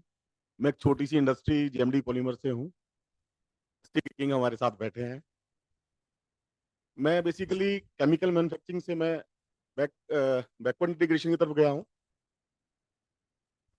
हम लोग पाइन के डेरिवेटिव्स बनाते हैं, और अब हम लोग एसेंशियल में की तरफ चले गए हैं। मैं कॉमर साहब के साथ जुड़ा हूँ तकरीबन 10-12 साल से। तो इनके शागिर्दी में हमने वेस्ट लैंड में लेमन ग्रास, जो वेस्ट लैंड होती है उसमें लेमन ग्रास जिसमें कुछ नहीं होता, लेमन ग्रास की वैल्यूएशन हमने सीखी उसकी। और मेरे साथ में मेरे बंधु पदम सिंह राठौड़, जिन्होंने भूमिहीन किसान है 30,000 एकड़ में लेमन ग्रास पैदा करी है, और अब नए आयाम चल रहे हैं। मैं यहाँ ध्यान जो बोलना चाहता हूँ, मेरे को इतना बोलने का अनुभव भी नहीं है, कि बेसिकली जो किसान की जो समस्याएं हैं, एक मैं सिंपल सी बात बता दूं। शुक्ल लक्ष्मी साहब ने बात करी, पवित्र लक्ष्मी की बात करी कि किसान करे क्या, किसान है कौन। मैं ये जानना चाहता हूँ, विद्वानों के सामने मेरा क्वेश्चन है कि किसान वो जो खेत में काम करता है वो है, या जो जमींदार है जिसके पास 5 एकड़ का है, सीमांत किसान बोलते हैं, या कोई 100 एकड़ का जमींदार है, या हमारे जो आजकल राजनीतिज्ञ हैं, चिदम्बरम जी हैं, चौटाला साहब हैं, बादल जी हैं। तो हमें किसान की पहचान करनी चाहिए पहली बात तो, कि वास्तविक कुछ वो जो कौवे की और उसकी बात करी चिड़िया की, वो चिड़िया कौन सी है, उस चिड़िया को दाना चाहिए या ना चाहिए। तो वो इतनी बड़ी कैटेगरी वो जो बनी है, उसको कैसे हम अलग करें, किसान भी किस किसान को हम बेनिफिट करें। मैं तो क्या इनके फार्म से बना हूँ, तो लेमन ग्रास वेस्ट लैंड में करता हूँ। दूसरी बात, एक तो हमें ये पहचानने की जरूरत है कि वो किसान है कौन, ताकि मनमोहन जी ने बोला कि उनको सेल्फ स्टैंड करें। इजराइल 1 एकड़ से 1 करोड़ रुपया निकालता है, बट वर्टिकल फार्मिंग से। वो टेक्नोलॉजी ओपन है सर, नेट सब कुछ है। मेरे देश का पासिंग मार्क्स 30% होते हैं ना, 33% होते हैं। तो अगर हम उसका 5% भी उनको दे दें फार्मर को, तो ये देश तो सोने की चिड़िया बनने से कोई रोक नहीं सकता। दूसरी बात मैं कहना चाहता हूँ, मैं वेस्टलैंड्स पे काम करता हूँ, और यमुना जी के किनारे हमने अभी लेमन ग्रास फार्मिंग साहब जबरदस्त हो रही है, जिसमें कुछ नहीं होता था। मैं आपको फोटोग्राफ शेयर करूंगा जो मिराकल हुए हैं।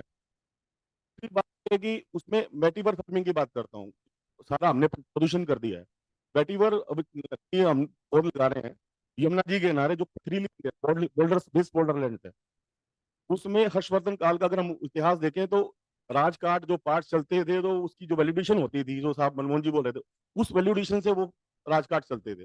वहीं से कोई ये मतलब कि ये कुछ ये जो लोगों ने आर्टिफिशियल चीजें कर दी हैं वो नहीं थी। तीसरा मेरा एक और है कि मैं जो इकोनॉमिक्स की बात करते हैं, फार्मर इकोनॉमिक्स, हल्दी की गांठ बिकती है 10 रुपए किलो, और कुर्कमिन जीएमपी पैक को बिकता 1.25 लाख रुपए किलो। गोरों ने हमारा सौदा हमें ही बेच दिया जी। तो इसके ऊपर मंथन करने की जरूरत है कि हाउ हम किसान, चलो 15 नहीं कुछ तो दें, क्योंकि किसान ने उगा दिया, उसके बाद वो हताश हो जाता है, उसको वैल्यूडेशन का कुछ भी नॉलेज नहीं। तो बस इतना ही मैं कहना चाहूंगा, छोटी सी बुद्धि है मेरी, मेरा मिशन है, आओ हम बसाएं स्वर्ग धरती पर, आदमी जिसमें रहे बस आदमी बनकर। जो पितृ लक्ष्य में आया तो धन्यवाद। सर नमस्कार, मैं सर एक किसान हूँ। हाँ सर ने संज्ञान बड़ी अच्छी दी है, भूमिहीन किसान। मेरे पास अपनी कोई जमीन नहीं है, और ये भी एक को लगा था कि मेरे को कि ये खेती कैसे होगी। किसान एक साइंटिस्ट थे हमारे किसी और डिपार्टमेंट से थे, उन्होंने कहा आपके पास जमीन तो नहीं, आप खेती कैसे करते हो। मैं कहा भाई जिसके पास किसान जमीन नहीं है वो खेती नहीं कर सकता क्या। बताइए, लोग अपना लीज पे लैंड रेंट पे लेके खेती करते हैं। तब से मन में लगा था कि खेती करनी है। मैं एक पत्रकार रहा हूँ, पत्रकार लुधियाना छोड़ के मैं एग्रीकल्चर में घुसा हूँ। मेरे को घास काटना भी नहीं आता था, और मार्केटिंग मेरे को सर ने दी है। मेरे मेरे पहले ग्राहक यही थे, और इनके जब इनकी संगति में लगा हूँ मैं, तो आज इनको माल नहीं बेचता मैं इनको 1 रुपए का माल भी नहीं बेचता, लेकिन पहले बेचता था। और आज मेरे पास इंडिया की अच्छी टॉप इंडस्ट्री है। मैं दोबारा ये कहना चाहूंगा, जब से डॉक्टर साहब तोमर साहब की हमने जितने भी हमने वेस्ट लैंड पे काम कराए, तो इनकी टेक्निक से ही हमने वेस्ट लैंड पे काम करना शुरू किया। ये तो अच्छी अच्छी लैंड तो सबके पास है। हमने बहुत कम रेट के अंदर, जैसे 400 रुपए 500 बीघा जमीन किराए पे ली। भाई उस जमीन में कुछ नहीं होता, उस जमीन में हमने लेमन ग्रास की खेती करी।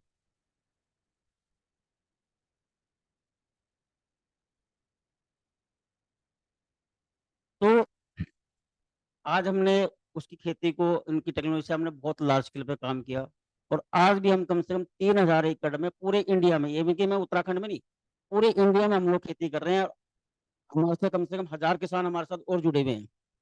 इवन तक कि मोदी जी की जो मन की बात का प्रोग्राम था, उन्होंने लेमन ग्रास का जिक्र किया।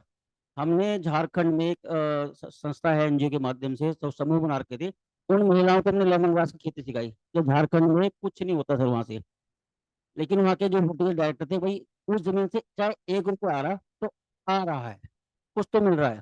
तब उन्होंने फार्म में काम किया, और आज वो लाखों रुपए कमा रहे हैं। मार्केटिंग की समस्या है नहीं। मैं चाहता हूँ किसान से एक इंडस्ट्री कैसे बनती है, उसका उदाहरण बड़ा बोल नहीं होना चाहिए। मैं हूँ एक उदाहरण, मैं भी हूँ कि सबसे पहले भाई हमने खेती भी उगा ली, उसके वैल्यू एडिशन भी करने सीखे, मार्केटिंग करनी सीखी। तो किसान मैं चाहता हूँ कि जैसे एक गांव है, एक गांव में नाम जाना, जैसे टमाटर खेती करे तो टमाटर के नाम से जाना जाए, तो गांव टमाटर का, ना कि मेरा फतेहपुर गांव फतेहपुर नाम जाना जाए। आज मेरे को मेरे गांव में लेमन ग्रास के नाम से ही जानते हैं। तो आज हमने सर उसके कम से कम 25 से 30 वैल्यू एडिशन बना चुके हैं लेमन ग्रास से। क्या क्या बिकना चाहिए, पूरी मार्केटिंग सेक्जी कर रहे हैं काम को, और भी करेंगे। और उसके बाद अब क्या है कि हम लोग इंटरक्रॉपिंग फार्मिंग चले गए। लेमन ग्रास को हमने इंटरक्रॉपिंग के बीच में ले लिया। उसके बाद ट्री प्लांटेशन पे चले गए, जिसमें इनकम ज्यादा है, कि एक हिस्से में डबल इनकम कैसे मिले। क्योंकि सिंगल सिंगल इंच की जमीन की मिट्टी की वैल्यू है, मिट्टी का हर कण हमें पैसा देता है, लेकिन उन पैसों को कैसे निकालना है वो हमें सीएसआर सिखाएगा, आईसीआर सिखाएगा कि कैसे हम लोग काम करें। और इनकी टेक्नोलॉजी से हम लोग काम भी कर रहे हैं। कहते हैं ना सर, पेड़ पे पैसे लगते हैं, लेकिन हम पेड़ पे पैसे लगते हैं, पेड़ पे पैसे तोड़ने वाला चाहिए, कहाँ से तोड़े जाए पैसे। तो वो पैसे भी हम पेड़ पे उगा रहे हैं। यही तो, बस मैं इतना ही कहना चाहूंगा। धन्यवाद सर।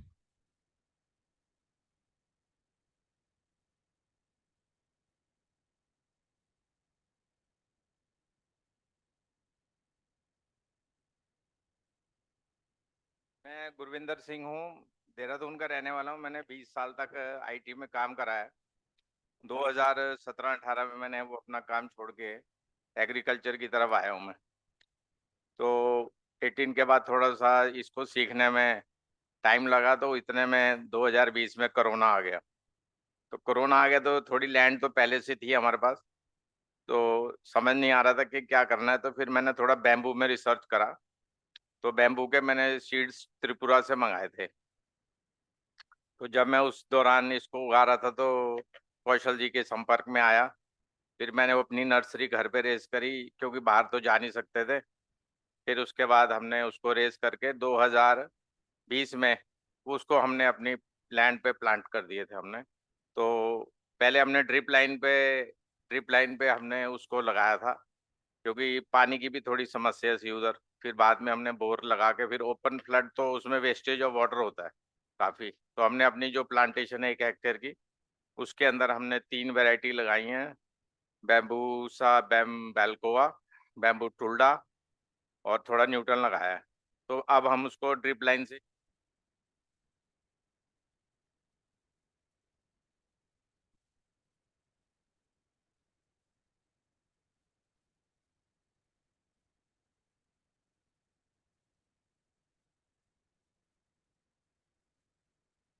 के मार्गदर्शन में हम चाह रहे हैं कि आगे और करें काम।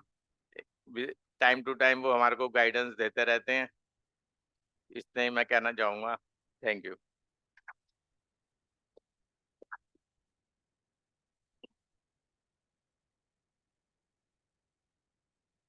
मैं इफ्को में स्टेट हेड हूँ और सबसे पहले मैं पदम सिंह जी को, अतुल जी को बहुत बहुत धन्यवाद देना चाहता हूँ कि रियली अगर इस तरह के किसान इस देश के हो जाए तो मैं इनका नमन बंदन और अभिनंदन करता हूँ। निश्चित रूप से पेड़ पे पैसा नहीं होता, लेकिन पेड़ पे पैसा होता है, इसके लिए मैं इनको बधाई देना चाहता हूँ। इफ्को वर्ल्ड की कोऑपरेटिव की सबसे बड़ी कंपनी है। 1,33,00,000 टन प्रोडक्शन करके किसानों के खेत तक पहुंचाती है केमिकल फर्टिलाइजर। आज शायद इफ्को का हर 5वां बोरा, चाहे यूरिया हो, डीएपी हो, सबके पास तक पहुंचता है कोऑपरेटिव के माध्यम से, प्राइवेट के माध्यम से नहीं। इफ्को में मैं जब ज्वाइन किया तो मुझे बहुत अच्छा लगा कि वाकई ऐसी इंडस्ट्री होनी चाहिए, ऑनेस्ट और डेडिकेट। सीएसआर की तो कोई कमी नहीं, बहुत काम पूरे इंडिया में हम लोग करते हैं। हमारे पूरे इंडिया में सारे बहुत स्टाफ हैं जो बड़े डेडिकेशन से काम करते हैं। क्यों?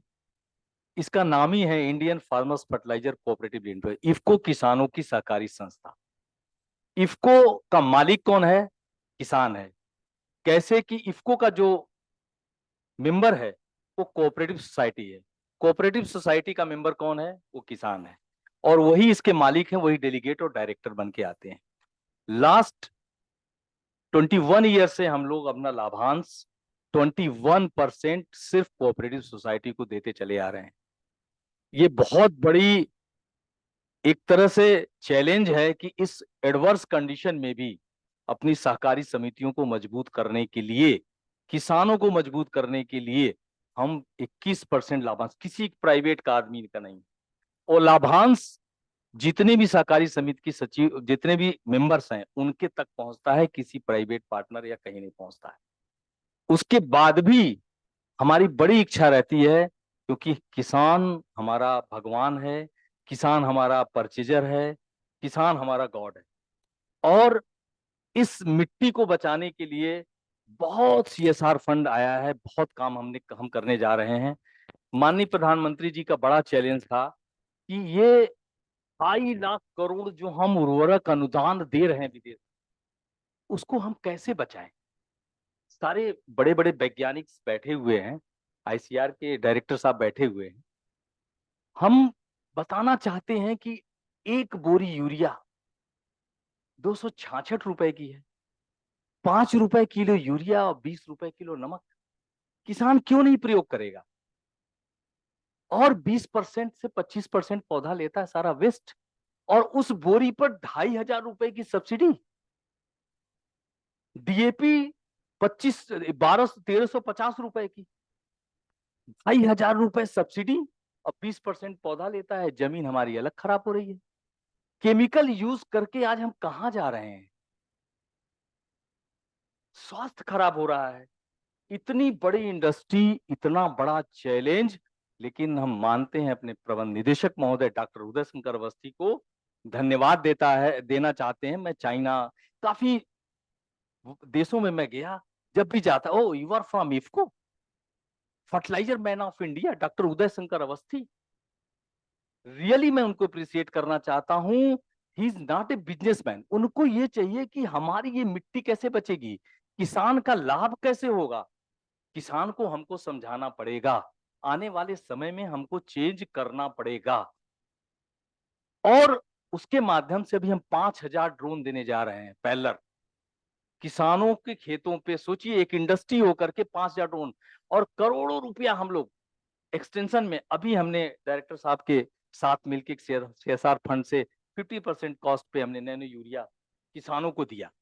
आज आप लोग आए हो, मैं थोड़ी सी नैनो यूरिया और डीएपी के बारे में 2 सेकंड बताना चाहता हूं कि नई चीज क्या चल रही है, आने वाला समय क्या है। हम लोगों ने रिसर्च करके आईसीआर के द्वारा जितने भी कृषि विज्ञान केंद्र हैं 94 क्रॉप्स पे इसको रिसर्च किया है और 1 बोरी यूरिया के बराबर इसको रिप्लेस किया है। आफ्टर वेजिटेटिव ग्रोथ आधा यूरिया आधा डीएपी आपको यूज करना पड़ेगा। केवल 4% है, कोई केमिकल नहीं होगा जब आप अपने लेमन ग्रास में इसको यूज करोगे। एक दाना 55,000 दाने में इसको तोड़ दिया गया है। मात्र 266 रुपए का 225 रुपए का है, कोई सब्सिडी नहीं है भारत सरकार की।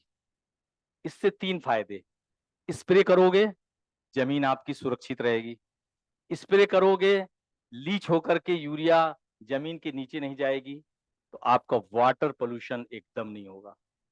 स्प्रे करोगे तो ये हवा में नहीं उड़ेगी, जिससे कार्बन उत्सर्जन नहीं होगा और आपका एयर पोल्यूशन नहीं होगा। और चौथी जो सबसे इंपॉर्टेंट है, जिसकी बात हम कभी नहीं करते, तिवारी जी ने की है, द्विवेदी जी ने की है, अपने स्वास्थ्य की बात, कि आज हमारा हेल्थ अगर रहेगा तभी वेल्थ रहेगा। और उस स्वास्थ्य के लिए 0% केमिकल है। कहीं से कहीं तक कोई भी चीज आप प्रोडक्शन करिए, चाहे आप ग्रेन की बात करिए, चाहे आप फ्रूट्स की बात करिए, चाहे वेजिटेबल की बात करिए, केवल 4 ml प्रति लीटर आपको इसको छिड़काव करना है। गलती से अगर 6 ml भी हो जाए तो कोई नुकसान नहीं करेगा। अभी 1 साल की वैलिडिटी है, अभी 2 साल की वैलिडिटी आने जा रही है और हम अभी सुपर नैनो यूरिया लेने जा रहे हैं। करीब 20% उसमें नाइट्रोजन, इसमें सिर्फ 4% है। लेकिन मैं दावा करता हूं कि आफ्टर वेजिटेटिव ग्रोथ, आफ्टर वानस्पतिक वृद्धि, यदि आप निश्चित रूप से इसका छिड़काव करते हैं, पत्तियों पे जितना गिरेगा 80 से 90% तक एब्जॉर्ब हो जाएगा और जो जमीन पे गिरेगा वही आपका लॉस हो जाएगा। बहुत बड़ी क्रांति है। एनएफएल, आरसीएफ, माननीय प्रधानमंत्री जी, माननीय गृह मंत्री, सहकारिता मंत्री, कृषि मंत्री, सारे लोगों ने इसको किया है कि नहीं, इसको हमको करना है और होगा। और अभी भी उत्तराखंड में हमने काफी डिमॉन्स्ट्रेशन लगाए। हमारा ये बहुत अच्छा फील्ड ऑफिसर्स है, पूरे इधर 5-6 डिस्ट्रिक्ट देखता है, सारे किसान इसको यूज कर रहे हैं। मेज क्रॉप में, फॉडर में बहुत अच्छा इसका रिस्पांस है। निश्चित रूप से आने वाला समय एक हरित क्रांति के रूप में आएगा।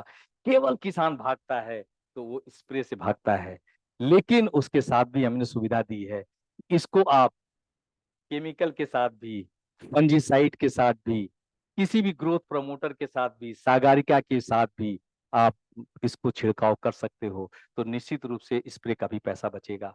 मेरी गारंटी है कि अगर इसका स्प्रे आप सही से करते हो 4 ml प्रति लीटर, जब जब नाइट्रोजन की जरूरत पड़ती है तो निश्चित रूप से 7% के आसपास आपका प्रोडक्शन बढ़ना ही बढ़ना है। लेकिन किसान को आज चाहिए ऑक्सीटोन इंजेक्शन, कि आज लौकी में दिया और कल बड़ा हो गया तो सबसे अच्छा है। आने वाला मरे चाहे जिए, मुझसे कोई मतलब नहीं है।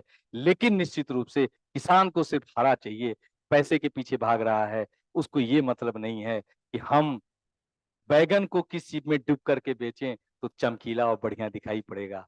आज इसकी बहुत जरूरत है। हमने प्रोडक्शन तो कर लिया 140 करोड़ के लिए, लेकिन अगर क्वालिटी की तरफ नहीं जाएंगे, हेल्थ की तरफ नहीं जाएंगे, तो निश्चित आने वाला समय बहुत ही भयावह होगा। और ये बहुत ही बड़ा कदम है, सरकार हमारे साथ है और निश्चित रूप से हम इसी तरह से एक डीएपी भी है, ये भी आप सीड ट्रीटमेंट करके और उसके बाद 3 ml प्रति लीटर के हिसाब से छिड़काव कर सकते हैं। ये बहुत बड़ा एक सीएसआर के रूप से ही हम लोग पूरे हिंदुस्तान में एक एक क्षेत्र अधिकारी हमारा जाके गांव-गांव में हर तरीके की ट्रेनिंग, हेल्थ से लेकर के चाहे स्कूल से लेकर के सब जगह पे हम फ्री ऑफ कास्ट भी देते हैं, लेकिन वो अपने माध्यम से करते हैं। हमारी एक आईएफडीसी संस्था है जो कि वेस्टलैंड में फ्री ऑफ कास्ट पौध वृक्षारोपण का भी काम करती है, जो ऑलरेडी नैनीताल में, अल्मोड़ा में, चंपावत में उधर कर रही है। इस तरह से हम लोग एक तो बहुत बड़ा काम इस देश के विजन को लेके चल रहे हैं। इन्हीं शब्दों के साथ अपनी बात को धन्यवाद देता हूँ। धन्यवाद।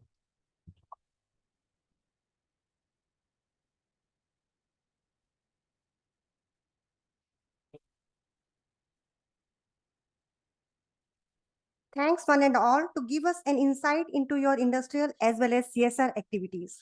Now I extend warm welcome to our guest of honor, Dr. Vikram Singh, Senior Scientist, ICAR, ITMU, New Delhi. I would like to request our director to formally welcome our guest of honor by presenting the plant.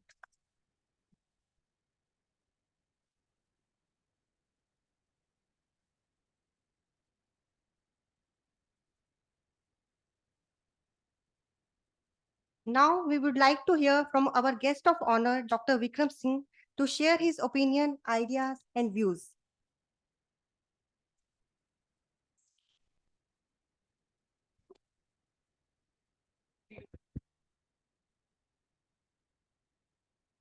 सम्माननीय अध्यक्ष महोदय, संस्थान के निदेशक, आज के कार्यक्रम के मुख्य अतिथि द्विवेदी साहब, रीजनल स्टेशन के head of centres, head of divisions of this institute, principal senior scientist, my fellow scientist, विभिन्न संस्थानों से, किसानों के संगठन से, स्वयं किसान के रूप में आए हुए समस्त अतिथिगणों, आप सभी का भारतीय कृषि अनुसंधान परिषद के संस्थान में मैं निदेशक महोदय के थ्रू स्वागत करता हूं। भारतीय कृषि अनुसंधान परिषद के संस्थान में आप सब लोग जुड़े हुए हैं और जैसा आप सभी ने इसके बारे में अभी बताया है, उससे ये साफ परिलक्षित होता है कि आप संस्थान के किए हुए कार्यों की वजह से किसानों को न सिर्फ फायदा हो रहा है, रोजगार के अवसर भी बढ़ रहे हैं। इफको, बाया, दूसरे और कई संस्थान जो यहाँ मुख्य संस्थान हैं जुड़े हुए हैं। इफको और आईसीआर का पुराना नाता है, दोनों एक ही मार्गदर्शन में और एक ही दिशा में काम करते हैं। बायाफ का भी काफी पुराना संबंध रहा है भारतीय कृषि अनुसंधान परिषद के साथ में। भरूच में जो आपका कृषि विज्ञान केंद्र है, मैं काफी समय वहां रहा भी हूँ, काम भी देखा है मैंने। निदेशक महोदय ने मुझे ये अवसर दिया है तो मैं भारतीय कृषि अनुसंधान परिषद जो विशेष रूप से उद्यमिता विकास के लिए, लोगों को रोजगार देने के लिए और भारतीय कृषि अनुसंधान परिषद के जो भी संस्थानों के द्वारा किए गए नए किस्म हैं, कोई अनुसंधान है, उनको प्रयोग में लेकर और कैसे हम रोजगार बढ़ाएं, इसके लिए एक नया कार्यक्रम 2016 में शुरू किया, जिसको हम एग्री बिजनेस इंक्यूबेशन सेंटर के रूप में कहते हैं, उद्यमिता विकास केंद्र। भारतीय कृषि अनुसंधान परिषद के 50 संस्थानों में, जो देश के 22 राज्यों में फैले हुए हैं, उन 50 संस्थानों में कृषि से संबंधित विभिन्न आयामों के अंदर काम करते हैं। जैसे एक सज्जन ने अभी बात की थी कि टर्मरिक के बारे में किसी ने कहा है कि वो हम बेचते हैं। हमारा एक संस्थान है केरला में, Indian institute of spice research, जिसका इस पे बहुत अच्छा काम है और हमने ये कोशिश की है कि कुछ यहाँ के उत्तराखंड के स्टार्टअप्स हैं, कुछ एंटरप्रेन्योर्स हैं जो उस इंस्टीट्यूट से जुड़े हुए हैं, जिनसे मैं बहुत बार बातचीत भी करता हूँ। तो उनकी रिक्वायरमेंट थी कि हमारे उत्तराखंड में ही ऐसी सुविधा क्यों न करी जाए जिससे कि किसानों को उस संस्थान का फायदा मिल सके। तो हमारे इस संस्थान में भी एक ऐसा केंद्र है, इंस्टीट्यूट टेक्नोलॉजी मैनेजमेंट यूनिट, जो निदेशक महोदय के मार्गदर्शन में चलता है। तो यदि किसी भी प्रकार की इसमें सहायता की आवश्यकता हो तो उन सभी संस्थानों को इसके द्वारा जोड़ा जा सकता है। यदि और कोई आपसे जो जुड़े हुए हैं, जो युवा हैं या महिलाएं हैं या किसान हैं, जो ऐसा कोई काम करना चाहते हैं, तो हमारे अलग अलग संस्थानों की सुविधा यहाँ भी प्रदान की जा सकती है। इसके अलावा उत्तराखंड के हिसाब से अगर देखा जाए तो 2-3 संस्थानों के नाम मैं यहाँ आपके सामने रखना चाहूँगा। एक हमारा बेंगलोर और हैदराबाद, इन दोनों शहरों में 2 संस्थान हैं जो बायोपेस्टिसाइड्स पे काम करते हैं। जैसे अभी इफको से जो हमें चर्चा कर रहे थे, वैसे बायोपेस्टिसाइड की महत्ता काफ़ी अच्छी है।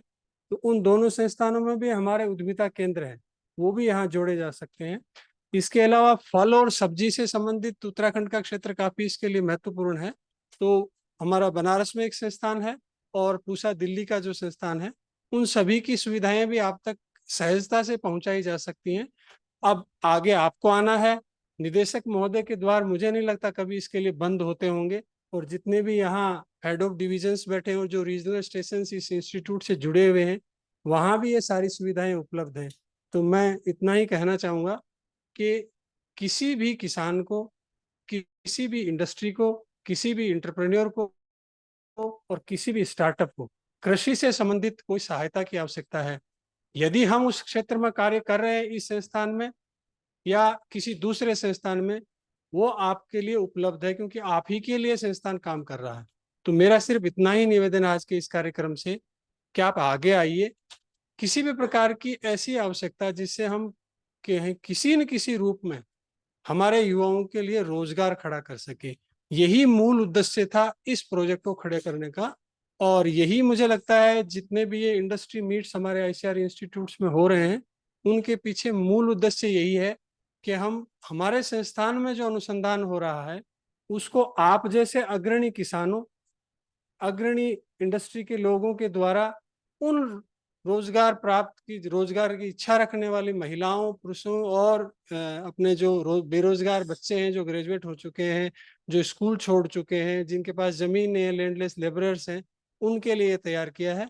इसकी पूर्ण जानकारी की अगर यदि आवश्यकता हो तो तोमर साहब से, डायरेक्टर साहब से और डॉक्टर एक हमारे और अनुपम सर हैं यहाँ, तो उनके द्वारा ये जानकारी प्राप्त कर सकते हैं। और मैं हर संभव जो भी प्रयास होगा उसके लिए हम तैयार हैं।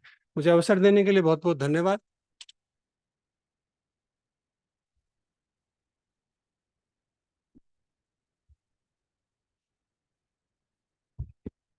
अभी मेरा आप सबसे निवेदन है कि एक हम स्वच्छता पखवाड़ा की शपथ लेंगे।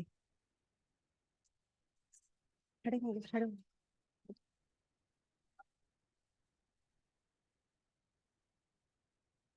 जैसा कि आप सभी को मालूम है कि राष्ट्र में 15 सितंबर से और 31 अक्टूबर तक, 30 सितंबर तक स्वच्छता पखवाड़ा चल रहा है। तो आज उसी प्रोग्राम के तहत हमें स्वच्छता की एक शपथ लेनी है। तो आप अपना दाहिना हाथ आगे कर लें, मैं पढ़ता हूं तो आप मेरे साथ बोलिए। मैं शपथ लेता हूं कि मैं स्वयं स्वच्छता के प्रति सजग रहूंगा और उसके लिए समय दूंगा। मैं हर वर्ष 100 घंटे यानी हर सप्ताह 2 घंटे श्रमदान करके स्वच्छता के इस संकल्प को चरितार्थ करूंगा। मैं न गंदगी करूंगा, न किसी और को करने दूंगा। सबसे पहले मैं स्वयं से और मेरे परिवार से, मेरे मोहल्ले से, मेरे गांव से एवं मेरे कार्यस्थल से शुरुआत करूंगा। मैं यह जानता हूं कि दुनिया के जो भी देश स्वच्छ दिखते हैं उसका कारण यह है कि वहां के नागरिक गंदगी नहीं करते और न ही होने देते हैं। इस विचार के साथ मैं गांव-गांव और गली-गली स्वच्छ भारत मिशन का प्रचार करूंगा। मैं आज जो शपथ ले रहा हूं यह अन्य 100 व्यक्तियों को भी कराऊंगा। वे भी मेरी तरह स्वच्छता के लिए 100 घंटे दें, इसके लिए प्रयास करूंगा। मुझे मालूम है कि स्वच्छता की तरफ बढ़ाया गया मेरा कदम पूरे भारत देश को स्वच्छ बनाने में मदद करेगा। धन्यवाद।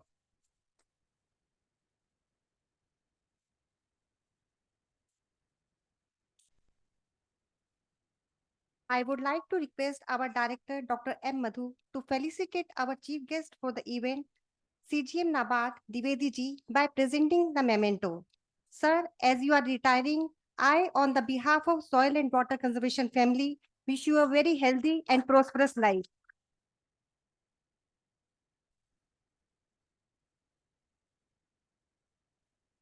I hope we will keep on receiving your blessings, guidance, and valuable inputs in near future also. Thank you very much, sir. Now I would like to request Dr. M. Muruganandam, in charge PME, to deliver his talk.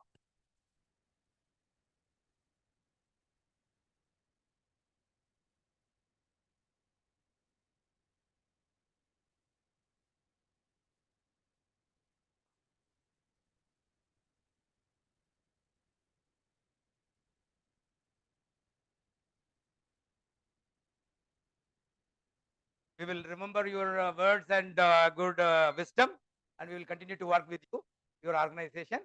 And I think you are the first to come to our institute and have a glimpse of our activities, and we will continue to work with your colleague. Yeah. Thank you, sir.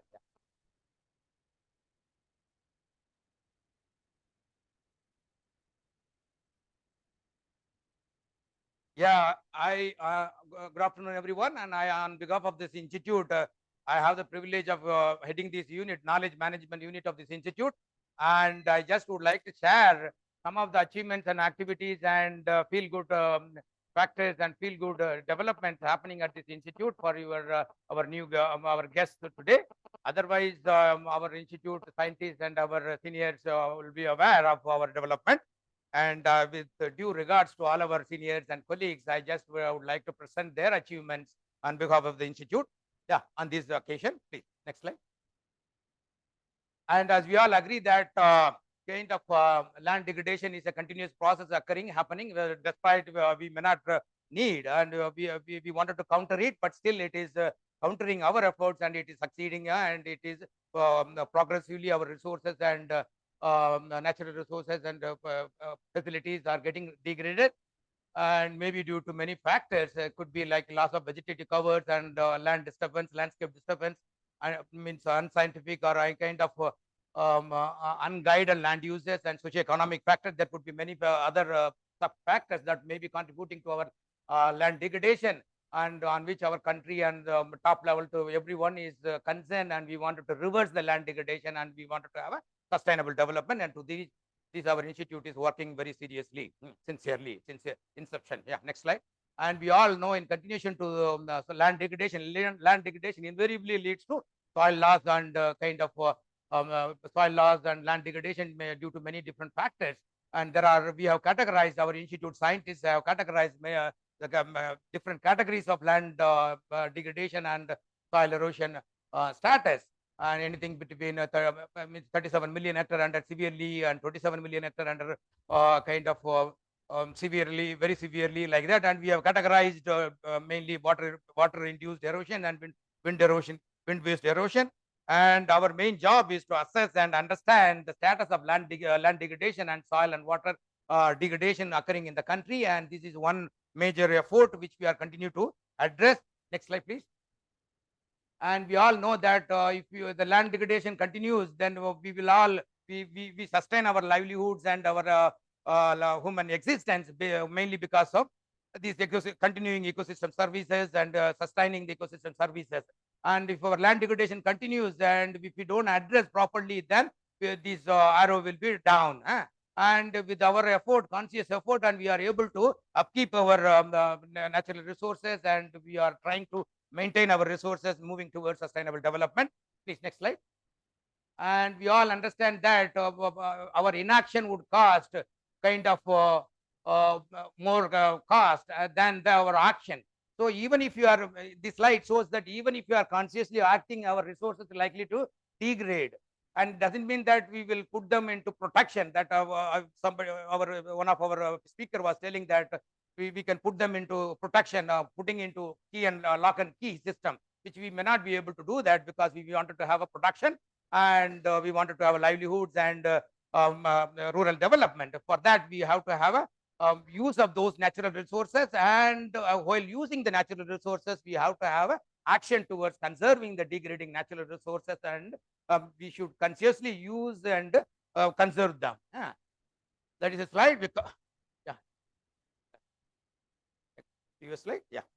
And we understand that this land degradation and that amount of time and cost investment investment in averting the land degradation has got association with biodiversity conservation and ecosystem services with which the human beings become sustaining in this world. Yeah, next slide.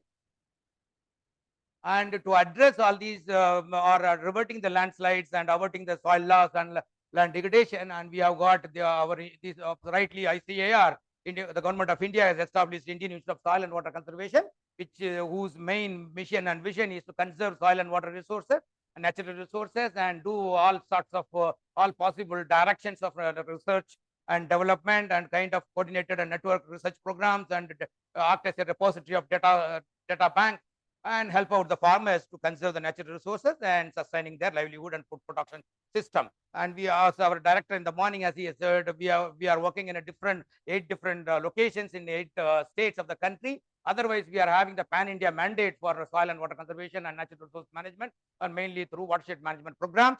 And headquarters in Dehradun, and we are working in a networked and coordinated manner. And every day and every week, we have to have a kind of network meetings, and we understand ourselves different problems in different agro ecosystems, and we are revamping our own programs, and we are having many different programs to address the ongoing challenges of soil and water conservation. Yeah, please, next slide. And this is a theme which we are all our research programs are programmed into 6 major themes like water erosion appraisal. We wanted to understand the soil erosion status. And yeah, I'll be finishing. Considering the time, now we will be finishing in 2 minutes. Just to recap our institute activities and achievements, and uprising, understanding the soil erosion status and conservation measures for arable lands and as well as non-arable lands like affected by mass erosion problems, watershed hydrology and hydraulics, understanding the soil structure and soil spores and soil hydraulics and infiltration status and soil health. So under all these features and characteristics of the soil health will be covered under these. And again, water harvesting and groundwater recharge and water augmentation and rehabilitation of mass eroded areas like torrent control and mine spoil rehabilitation, all that. And even roadside erosions and riverbank erosions. There are many kinds of mass erosion problems in our country, being diverse agroecological settings and regions. So we are addressing these also through many different programs. And integrated watershed management. This is a flagship program of the institute, and it is a multidisciplinary intervention and technological support that we will be understanding in subsequent slides. And of course, human resource development, capacity building is our major thrust, and participated dissemination of technologies, all that. Please, next slide. And now we have recasted our own programs. So all these 6 programs, we have expanded our actions and activities to cover up emerging areas of resource conservation and soil and water conservation. Those 6 programs are a little more expanded so that we better understand our resources and to have better research programs and communication to the stakeholders. Please, next slide. And the outcome of our research, we have got 70 to 80 technologies on different regions and different resource degradation problems, and some of them are here listed, and most of our technologies are online, and you can have visit and look into those technologies and details. Please, next slide.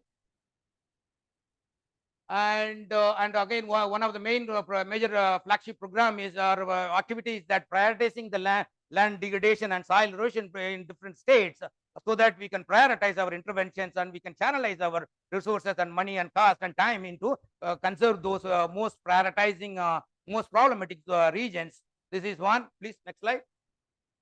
And we all in doing that prioritized watershed management and soil water conservation technologies, we promote bioengineering measures. We understand that bioengineering measures has got some long lasting and kind of sustaining efforts instead of only engineering measures or biological measures. So we combine both biological engineering measures, because we are a battery of multidisciplinary scientists on engineers and many different scientists on different disciplines. So they work together and evolve different soil and water conservation technologies, and we mainly understand the soil loss factors like rainfall and erodibility, soil erodibility and slope and crop management practices and cover of the soil, all that. We are understanding all these erosion factors, and we develop technologies suitable for different regions. Please, next slide. And again, along with those bioengineering measures would include land conservation interventions like land configuration and mechanical measures which would include many different soil conservation engineering based interventions and activities and mechanical measures for non-arable lands like slope stabilization on soil retention structures, all that, and agronomic measures, of course, vegetative barriers, all that, and alternate land use and situation based agroforestry and land capability based land uses. And these are some of the structures I'll skip through for want of time. And there are many different structures and features of soil and water conservation measures that we advocate and communicate to the stakeholders and research on area. And this is one stabilization of landslides through geojute and with all these interventions on a watershed scale, improve the water quality and water flows in drainage lines and river courses. And these are some of these agronomic measures. Please, next slide. I'll just skip. And water harvesting is one of the prime activities of the institute. We are developing water resources in the watershed scale and village settings, and we advocate conservative use of the harvested or conserved water for productive purpose. Next slide. And this of late, this land neutrality, land degradation neutrality is coming up at the national level, at the country prime minister level, and we are promoting that also, and addressing this land degradation neutrality. We are likely to achieve biodiversity conservation and climate smart villages, and again we may avoid for deforestation and avoid forced migration, and we could avoid stress and water related stresses, and again which all these will invariably lead to food security and poverty eradication. All that indirectly or directly is helping our natural resource conservation and livelihood and food production system. And this institute better understands the rivers, and in the name of drainage line treatment, our institute and our scientists better understand the river courses and their connections and kind of hydrology, connectivity, and biology, geomorphology, water quality. And this is the only institute which better understands rivers, river flows and its components, starting from upstream and downstream and upland and to lowland, and understanding all the riverine features and habitats of the rivers. So these institutes address the riverine resources, riverine, which are one of the important livelihood support system of the country. And again, we promote water harvesting and the watershed based, and we have got different live models in different agro-ecosystem regions, and they become the model for different agencies, starting from Sukumajiri to many different water harvesting structures are promoted by this institute, and they have got all very positive impact, be it in environment and livelihood and food production, resource conservation. That for want of time, I'm just skipping. And these are one another water harvesting system in this Langa watershed. Please, next slide. And harvesting the subsurface water harvesting, and there are many different water harvesting systems, subsurface and surface water harvesting system. And this is the entire water from the watershed to another watershed, inter-watershed transfer of water resources from one watershed to another, with which the water scarce watershed get water, and with which they are able to sustain their rainfed farming and livelihood. And this is the water harvesting and crop production in Bundelkhand region. As you all think that Bundelkhand region is water stressed region, and with which we are promoting augmenting traditional water harvesting structure bundis and promoting water harvesting, and with which we are able to get good return. And there are many different technologies. They are assessed by third party, and they have given a good positive remarks on our technologies. Just please, next slide. And this is one of the integrated farming system. We promote situation specific integrated farming system for different ecological regions. And this is a system which we promoted in mid Himalayas. Please, next slide. And this is the one integrated farming system with the help of subsurface water harvesting in this Dehradun district. Please. And the harvested water is put to multidisciplinary uses. And again, in the watershed management and livelihood activities and livelihood avenues, we promote livestock and poultry and sensitizing the farmer. With all these soil water conservation technologies and watershed management efforts, there is a clear-cut impacts of water resource availability and improved irrigation and agriculture, and allied sectors like agriculture, poultry, fisheries, and animal husbandry and poultry. All that has got improved, and that there are innumerable data sets. And we also have got online softwares, decision support systems for different soil conservation measures where one can use from our online repository. Please, next slide. And we too have a rich online digital library of our resources and publications that one can glance through. Please, next slide. And we also closely work with communities. Like here in this slide, you see that we have addressed last year we have addressed about 200, more than 200 villages in 73 gram panchayats of 10 to 15 states, covering 25 to 24,000 farmers, and we help out the farmers through capital inputs and farming inputs and knowledge products and custom hiring centers and advocating many different soil conservation and production systems and technologies. Please, next slide. And we are also now edging towards advancing farming technologies and our application of engineering in farming, like acroponics and aquaponics, biofloc technology, precision farming, and nanotechnological, nano-urea, and we had a glimpse of from IFCO, and improved breeds and biofortification of traditional crops and pesticides and sensor-based automated farming. That's also upcoming region, and with which we are also having interest. And digital agriculture mission of a country that encourages artificial intelligence and machine language and remote sensing robots and sensor and drones. And we too have developed a drone application in agriculture. In coming days, we have got a kind of training on this drone application in agriculture also in our one of the research facility in Selacu. And yeah, this is again drone-based intervention which we are interested in, and we are advancing at our Selacu research farm. And this is the biofloc fish farming, and this is coming up in across the country. And here this is a unit in Dehradun, which we have established with in a farmer's field. Please, next slide. And which is having a large, huge potential, and it can be researched. So in all these different kind of activities, and we understand the stakeholders' concerns, be it farmers and corporates and again line departments. We understand, we closely work with them and evolve many different technologies and produce and communicate to the stakeholders. And in the process, and our main objective is capacity building, and we have been regularly training our state government officials on soil and water conservation. And so far we have trained about more than 3,000, and we have, other than that, we have got many tailor-made and kind of customized training programs for farmers and state officials, including administrative officers, IAS and IFS officers, and farmers and students and scholars. We have been training regularly through many different programs. And also we network and collaborate with private agencies, academia, state government, NGOs, and central and universities, or ICAR institutes and other government agencies. And one this networking is what is now happening. So please, next slide. And we do have, considering our potential and kind of commitment and delivery, and many consultancy projects are also being given by governments and NGOs and privates, and we are able to generate consultancies over 1 crore. And again, these are some of the main focus. Just 2 minutes I'll sum up. And this is a revised soil erosion status map and soil based on these soil erosion status, and we are prioritizing our watershed and states and districts. So prioritization map of India and groundwater potential of map of India is also being developed, and erosion productivity relationship and nature farming also being addressed through some of these core research programs at the institute. And effective soil and water conservation production technologies, they are numbering over 70 to 80 numbers, that those are available in our website, on alternate land use and situation specific production. Yeah.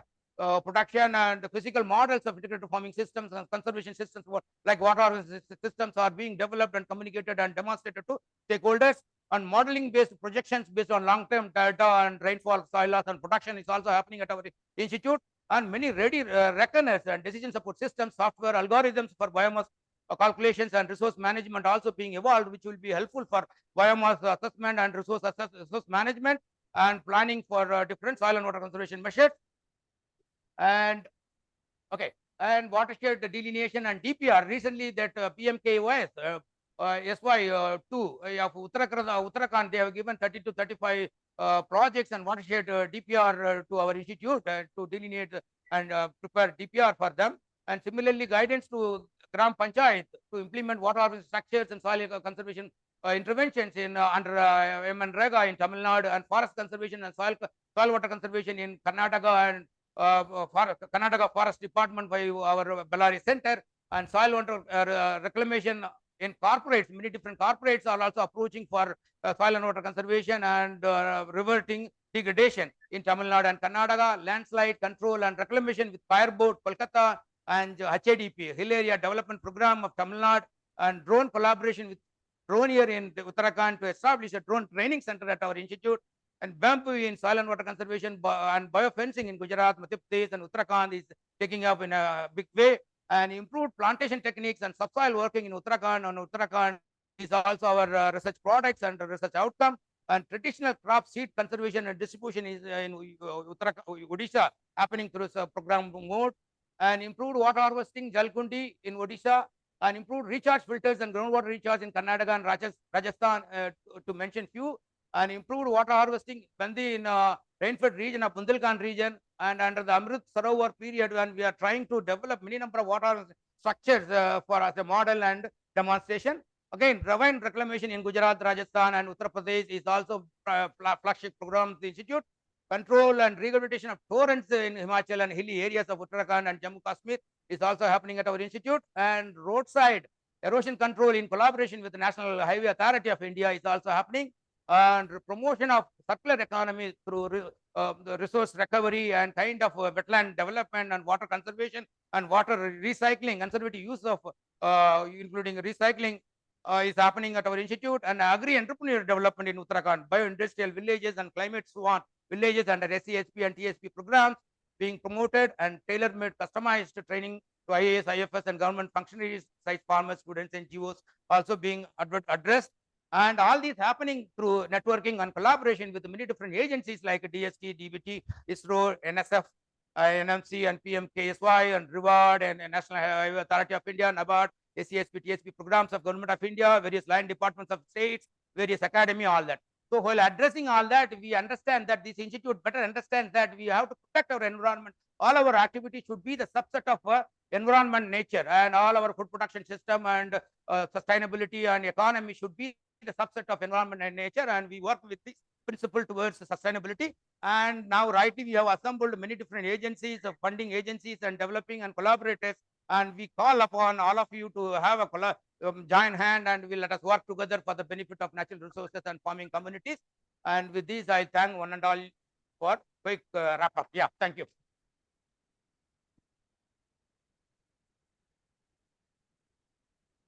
Thank you, sir, for presenting a detailed description of our organizational activities. Now, I would like to Dr. Anupam to deliver a talk on corporate social responsibility.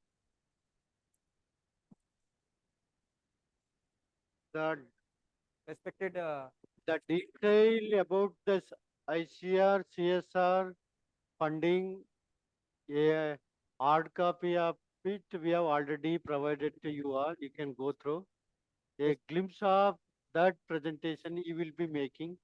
If any doubts are there, then we can clarify.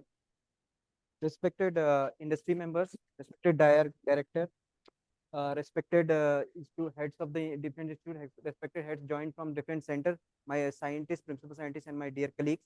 As you already know that the ICR started this CSR, corporate social responsibility, and according to according to the mandate, like what ICR has, we are planning to do this activity. Like we have coordinate research, coordinate research and technology development for sustainable agriculture first, and to improve the agriculture education and human resource development, and followed by the extension of the technology application adoption through different modes such as capacity development and rural development. These are the major objectives. With this, the eligible organization are all you know that in the guidelines also, this is NGOs which can do it. Section 8 Company Act also, which are non-profit companies, government agencies, and education and research institute in which ICR is Schedule 7 of the criteria. Hospital and healthcare facilities stakeholders and technology incubators and registered trust can do that to use ICR.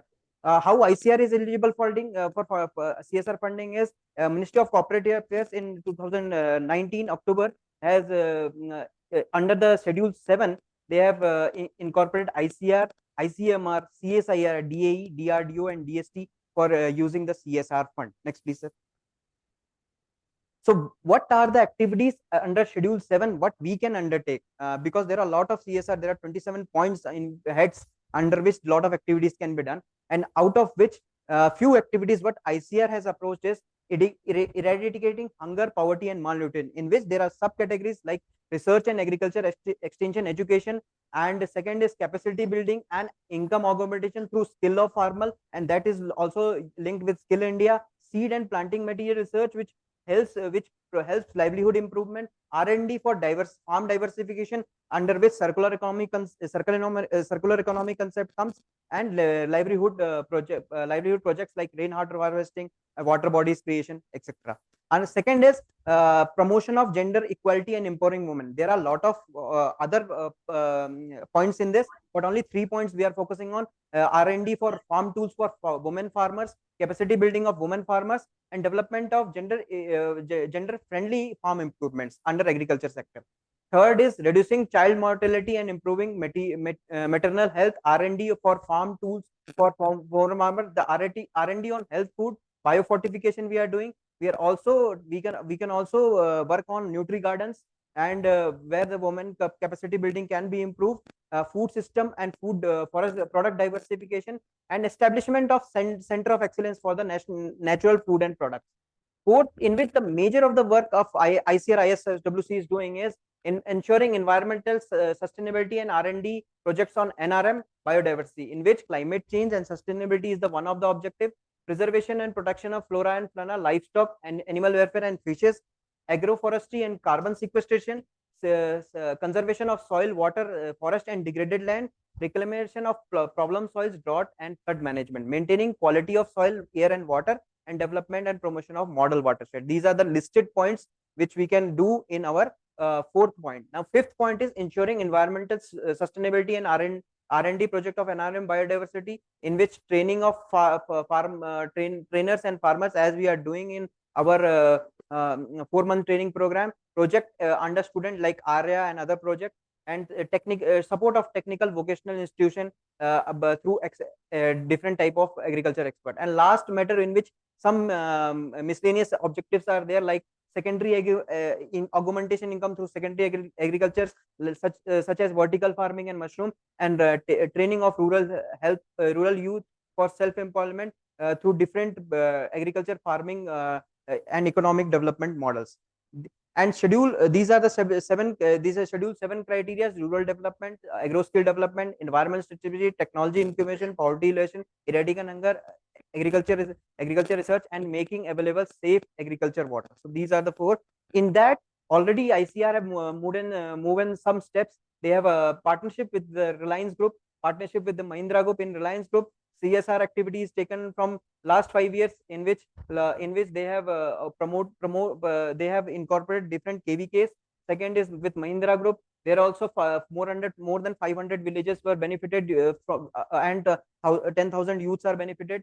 Partnership with Tata Group also, and ITC already today. ITC BIMCO is here, and we are also ICAR is also in collaboration with in 1,000 village under ITC program. Already a few CSR initiative taken by different institutes and CSR in sustainable farming practices. More than 10,000 farmers have been trained, and in millet, IIMR, Indian Institute of Millet Research, also started a MOU with NutriHub to promote millet nutrition for the different stakeholders. And ICICI Foundation is also improving funding for the education of agriculture research and knowledge, and moreover more other small program like capacity building of beekeeping and other programs and rural fisheries for livelihood security are going on. So other than that, a small point I have to I also want to present. There in review of the projects of CSR, there are they have the committee in the with the funding agency also, and moreover ICAR also is reviewing at different stage our projects. So our also the ICAR also has a mechanism to review the project. So there are 2 review mechanism can simultaneously can occur in the CSR project. So this was all about, and since Dr. Munkadan sir or director sir also said that we have our strength, we have multidisciplinary team of 84 scientists, and we are working on SDG goals, and most SDG goals 1, 2, 3, 5, 6, 8, 10, 12, 13, 15, 17, we are all working. And this so with the help of industry and with help of our ICAR knowledge, we can combine and we can do some good activity for our stakeholders. Thank you very much. Yeah, any feedback or any question on this already circulated the guideline, ICR, PSR? Yeah. So while submitting the proposal for any from any corporate, can ICAR also partner with any NGO? Yeah. The right reason. Yeah. That is a collaborative project. They can make it and they can submit, and then get the fund from the centralized CSR funding at the ICR. If it is at the institute level, that also it is possible. Yeah. Any other question? I request any feedback from the online colleagues, those who are joined from the center.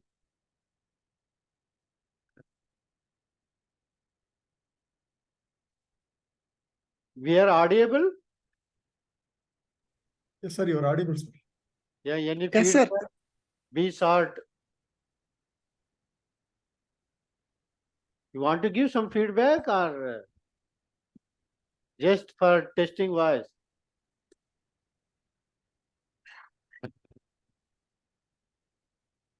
Okay. If there is no feedback, I request all the regional center. Similarly, you can have industrial meet at your respective center, calling from within the state or neighboring state, so that you can have your own kind of setup on linkages.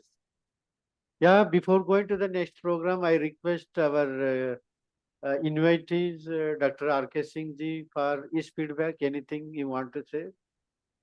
So I just want to thank you for inviting me for this new beginning. It's really very much needed, and I think we see that there are problems all around us, and there is a technology to solve all those problems, and you have funds available with you to take that technology to the field where it is needed. So if we join hands, and I think this is a good beginning for such a program. Only one more thing I just wanted, it was coming to my mind, that nowadays most of the consulting agencies, they use 2080 concept.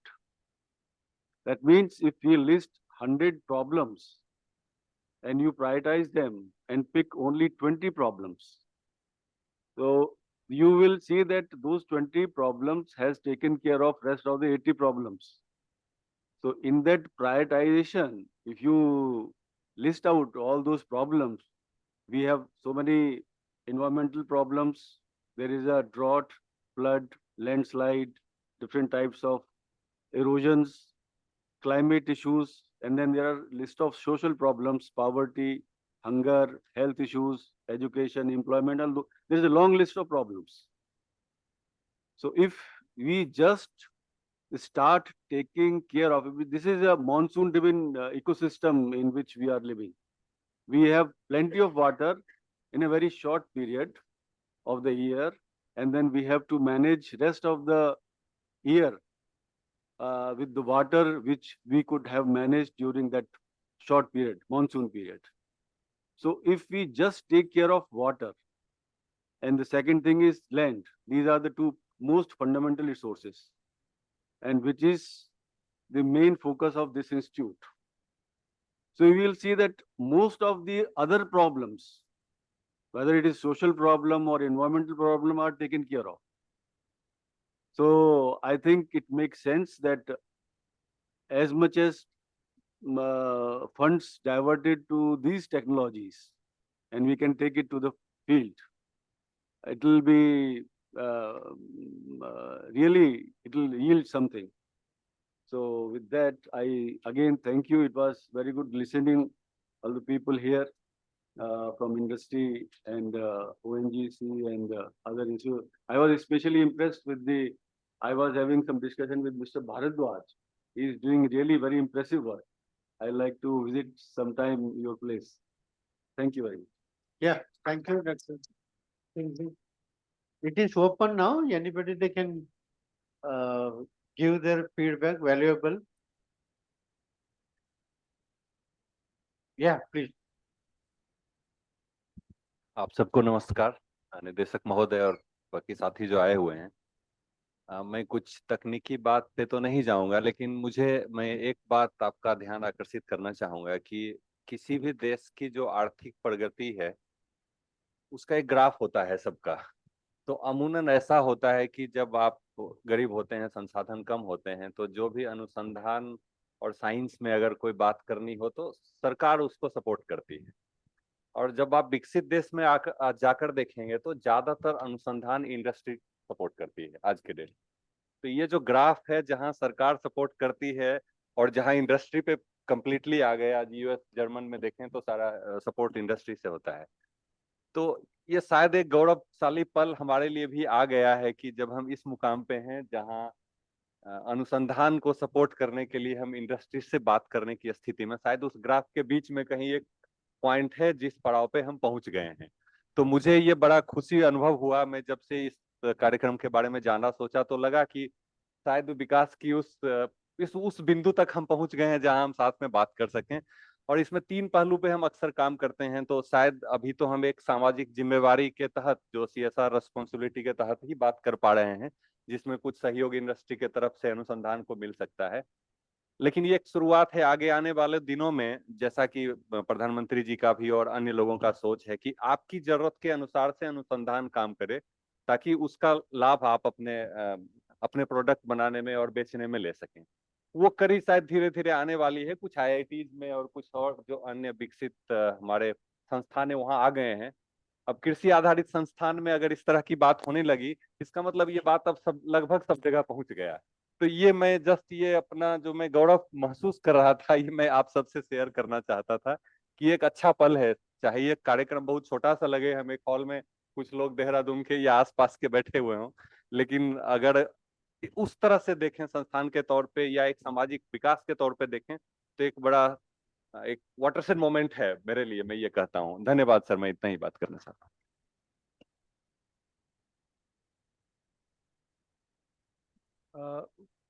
Thank you for the opportunity given to speak on this subject. It was really wonderful to have this gathering. I have been in the service of ICAR for past 37 years or so. And this is the first meeting which I see has to have people with the thinking which we should look for. For that, whole team, including our director, need to be congratulated for organizing this event. We also see the thoughts which are coming right from the chairman of the meeting to the people who are participating, that there is a great change in the thinking of people right at the grassroots level, which they are doing, which they are looking for transforming the society. It is a great thing to happen. When we see a farmer organizing group to generate income and lead the society, we have the industry partners who are looking for transforming our natural resources. That is a great thing to happen, and I congratulate on my behalf, because that is my feeling which I want to convey to you. It's a great thing which is happening, and our honorable DG need to be congratulated for that. That effort has come in, and really, if everything goes well, we will really look for a nation to lead world. Thank you. Thank you very much.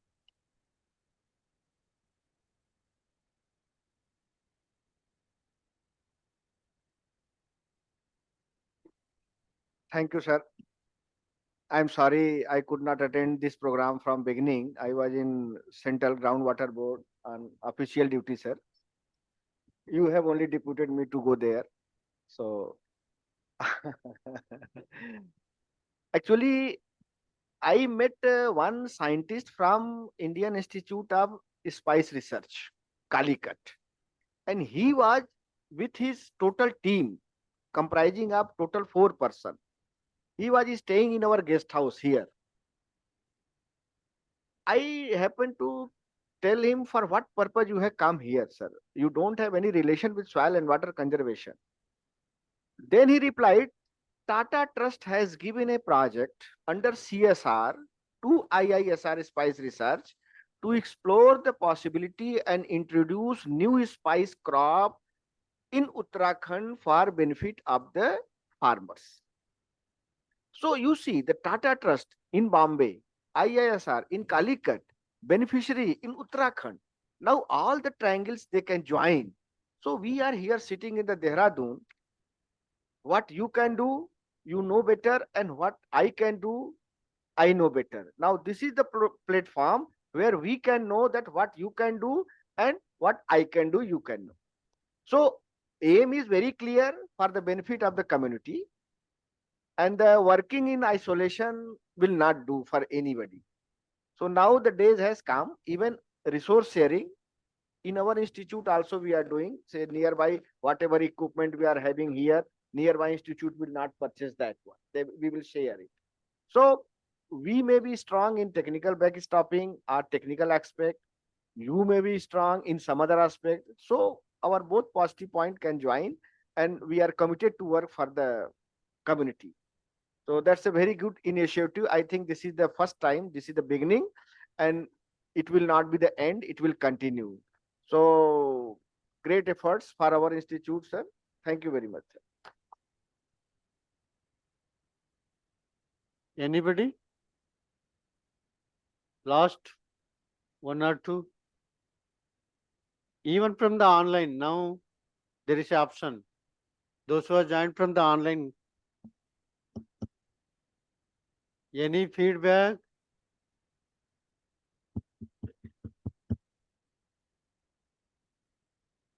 Okay, if there is no feedback, we will go ahead. Yeah, dear friends, after deliberation in depth, from listening from you, and also from Dr. Vikram Singh, and also from our invited guest and other the colleagues. Yeah, actually it is a beginning not only to the Indian Institute of Soil and Water Conservation, it is also beginning to the council. Some of the institute already they are far ahead in this contest, but related to the NRM related SMD and institute, this may be the beginning, and one or two institute they are far ahead. And my dear friends, as you know that we have also initiated, I think probably 1 month back, opening a pilot, what is the drone pilot training center at Uttarakhand. We have already signed a MOU with Drone Air Aviation Private Limited, and he has already applied, he submitted his application to the DGCA, and once that approval he got it, then we may initiate the training center at the research forum Silakwai. That is the first initiative we have did it. And the second initiative, some of you may join for the following activity, that is research and developmental activity of the as per the mandate of the institute, and also the infrastructure facility, if anything, either in terms of classroom facilities or holistic, either in terms of auditorium or any other the developmental activities. And we also request, if it is possible, we wanted to develop a model watersheds under different AER, different centers. If you can able to join with that, there that model watershed means actually it is a holistic development of everything, not only the soil, water, and the trees and other things. We also undertake the livelihood activities, and the added one is farmer producer organization that we can inbuilt in the watershed community. And The another important scope is that equipments, either we have a field equipment or the laboratory equipment. There is a scope to have a hands with CSR funding. The another important agenda is the planting material. The availability of the planting material, either in terms of seed or the planting clones or improved varieties, what is the grafted and or otherwise clonal. Even I think ITC, they visualize, some of the company, they visualize that the planting material, they play a vital role. There we have a network of research centers. We have totally about 1,200 hectare area within the institute. That means that definitely in that context, 100 hectare area under each establishment. Of course, 1 or 2 center, of course, it is leased out from the forest department. That is not a problem because the planting material, production of the planting material is also part and parcel of the R&D activity. There, so that the planting material is there, the stakeholders like farmers and other things, they will get the better planting material. And once we talk about the another aspect is the education part. The education, normally we cannot, of course, the education at the lower level, we are working under TSP, tribal sub-plan and SCSP plan. Yes, and now each establishment, we are working at least minimum 4 villages. Minimum 4 villages multiplied by 9. Because ours is a Navagraha Institute, including a headquarter, 4 into 9. कितने हैं? 36, not 28. Okay. That means you say that at a stage about 2 to 3 years or 5 years, we are working nearly 36 to 40 villages under these outreach activity. And then actually there we can talk about the schools, primary schools are either government and other thing, educations also we can talk, either health, both in terms of human beings and also the animal health. In case of animal health, the thing is, it is only a little smaller investment it is required, but the benefits are too much, particularly if you talk about the animal component. In that way, we can join with respect to the education. If you come to the higher level, we also undertake the training program related to the BTech practical oriented training program, and also the recently the RAWE and other even master and PhD student also we are hand holding as a mentor and co-mentors from the different university. If there is any scope, definitely there in education also there is a scope to the join hands. And of course, we are working with livelihood activity, not only the soil and water, because the livelihood activity it is beginning from the land sources. Land is the base. The land is the base, soil is the base, and also the water is the base input for the raw material productions and other things. At this point, I would like to quote one example is that the bamboo. 1 or 2 industry, they are making the toothbrush by using the bamboo stick, and also they are making different kind of, what is that? Chopsticks and other thing. But the thing is, the quality planting material, it is required for making chopsticks and other thing, bamboo, what is that, brush and other thing. They are getting from the northeast. Even there we have a lot of wasteland within the state and also the nearby states, and the particular species is required, and that species we have already identified. Yes, and now nearly, I think nearly 30-40 bamboo species we are having already. We are having. If anybody it is required, but the beauty in case of a bamboo is that A to Z, just like an Ariel coconut tree, A to Z, it can be make use as a value added product. That means the waste of one product that will become an input for the other product. Suppose somebody is interested there, we wanted to establish a sort of an incubation center with so many different stages of machines and other things, so that anybody, any farmers or any entrepreneur, they wanted to get trained in that kind of product making and other things, so that they can run it.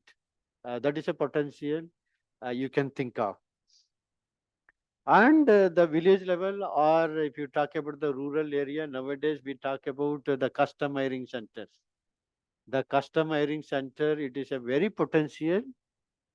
Even in this custom hiring center or this kind of benefit to the directly to the community, it is not required that the fund directly should flow to the institute and other things. We will identify the farmer, and you can directly product or whatever the equipment or material directly you can distribute to the beneficiary, so that the convergence, some of the thing actually we are not in a position to provide, that you can provide, and the added some of the small or medium scale thing that we can support it from our outreach activities.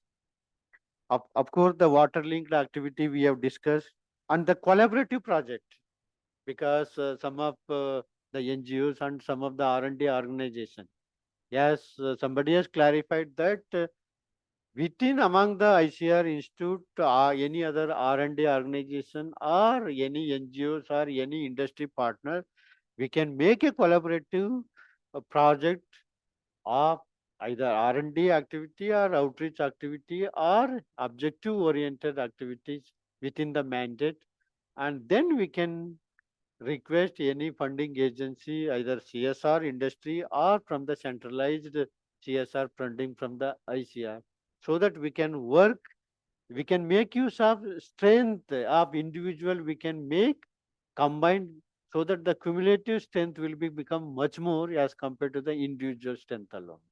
So that wherever we have weaknesses, the slowly because of the collaboration and learning, cross learning, we can improve the weaknesses also. The cross learning, what you have shared today, is the cross learning approach, so that wherever the strengths are there, we can build up. Weaknesses are there, we can build up. And I was talking about the incubation center, and Dr. Vikram Singh also, let us give him he is representing from our council, because he is ready to support for incubation center under ITMU. You want only 1 or 2 rooms to be separately earmarked and to be named, so that the facility can be created slowly. That means to say that what he was telling, he was talking about the spice, Indian Institute of Spice Research. If anybody is interested about the spice from Uttarakhand or any either farmers or any stakeholder, we can directly connect to the Indian Institute of Spice Research. Similarly, anybody is interested at Calicut or Kerala or Karnataka related to bamboo, then they can connect to the institute. That means to say that this is sort of a networking and connectivity can be made, because ICR is such a vast and versatile organization. Each and everything it is available and connected. That is the scope. Regarding the distribution, either in terms of funding or in terms of kind, I already mentioned. These are the some of the highlight actually I picked up from your area of working, and also from the CSR, the guideline. Even I think this is also beginning. I think that guideline also it will likely to broaden each and every years to come. With this, I once again I thank you all for coming over here and representing your own organization and institute, and it has helped us, and also it has helped you as a cross learning from the institute and also your colleague friend. That is one part. The secondly, the many this kind of CSR friends they are working, but they may not be knowing each other. That means to say that this may be one of the initiatives, so that even 13 or 15 members are here, so that at least we may develop our friendship in future to come, so that it may help. It need not be with the Indian Institute of Soil and Water Conservation. At least help each other. You can help yourself, either 2 or 3. You can help for the benefit of the community. You can plan and you can make the strategy and help. This is the second help. And the third one is probably you must have not seen this campus, I think, before. I think this is also one of the occasions, those who have not visited this Indian Institute of Soil and Water Conservation campus, that this opportunity had helped it. This is the third. And the fourth and most important point is that this is the beginning. We have to move a long yet to go. Let us hope that we will continue to work wherever it is possible, wherever the potentials are there, we will work. With this, once again I thank Dr. James Tomar and Dr. R.K. Singh and also Dr. Anupam, Dr. Vibha Sehgal, and other scientist colleagues and technical staff from plant science divisions, and also the hydrology and engineering and other scientist colleagues for sharing their valuable the input on this occasion. I also thank regional center head. They will also going to organize similar kind of event at the center level. For that purpose, I request Dr. Vikram Singh ji to support wherever it is possible, even at the center level, to organize this kind of meet under ITMU. Yeah, with this, once again, I thank each and everyone for your active participation. Thank you. Moving towards concluding the event, I would like to request our director to felicitate our guest by presenting the memento and a small token of appreciation. Dr. Sudhir Kumar Yadav from Quantum. Dr. Sudhir Kumar Sharma from Quantum Paper Private Limited.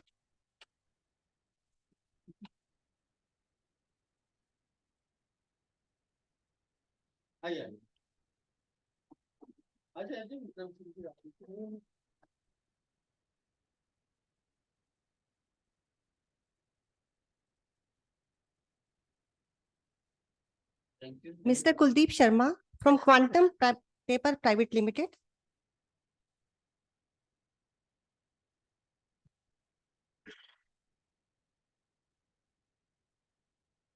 Dr. Sandeep Yadav from Bayer.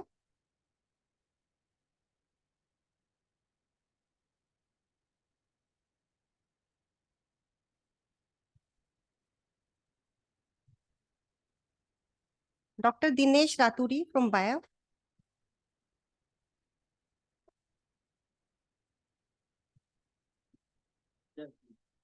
Dr. M. Bhardwaj.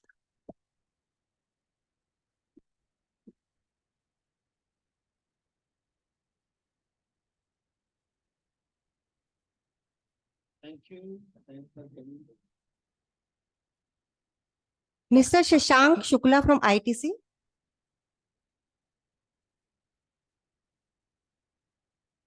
Namaskar. Dr. Sanjeev Sharma.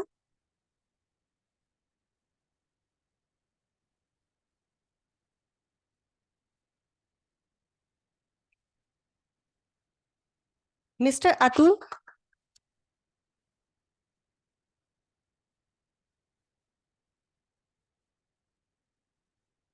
Mr. Padam Rathod.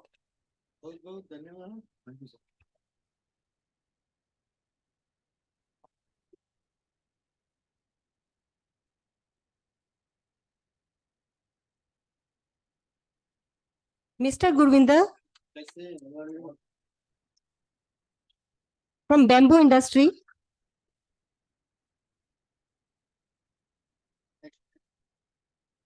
Mr. Gurvinder from Bamboo Industry. Mr. Vinod Joshi from IFCO.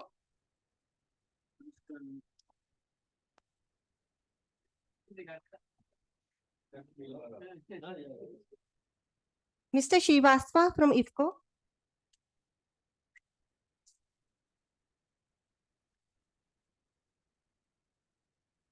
I would also request our director to felicitate our retired scientist, head quota, Dr. R.K. Singh.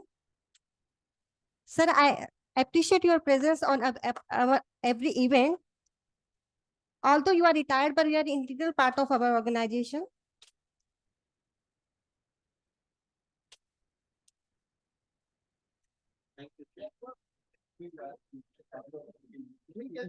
I request our director to felicitate our guest of honor, Dr. Vikram Singh, Senior Scientist, ICR, ITMU Cell.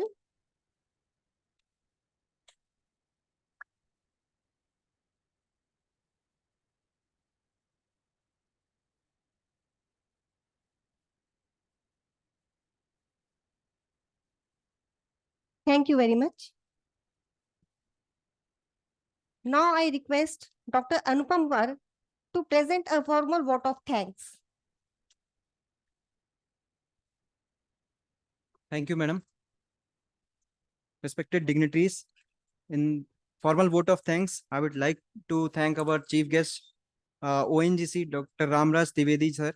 He accepted the invitation despite of being his retirement, and he was very busy, but still he able to find out the time. I thank him.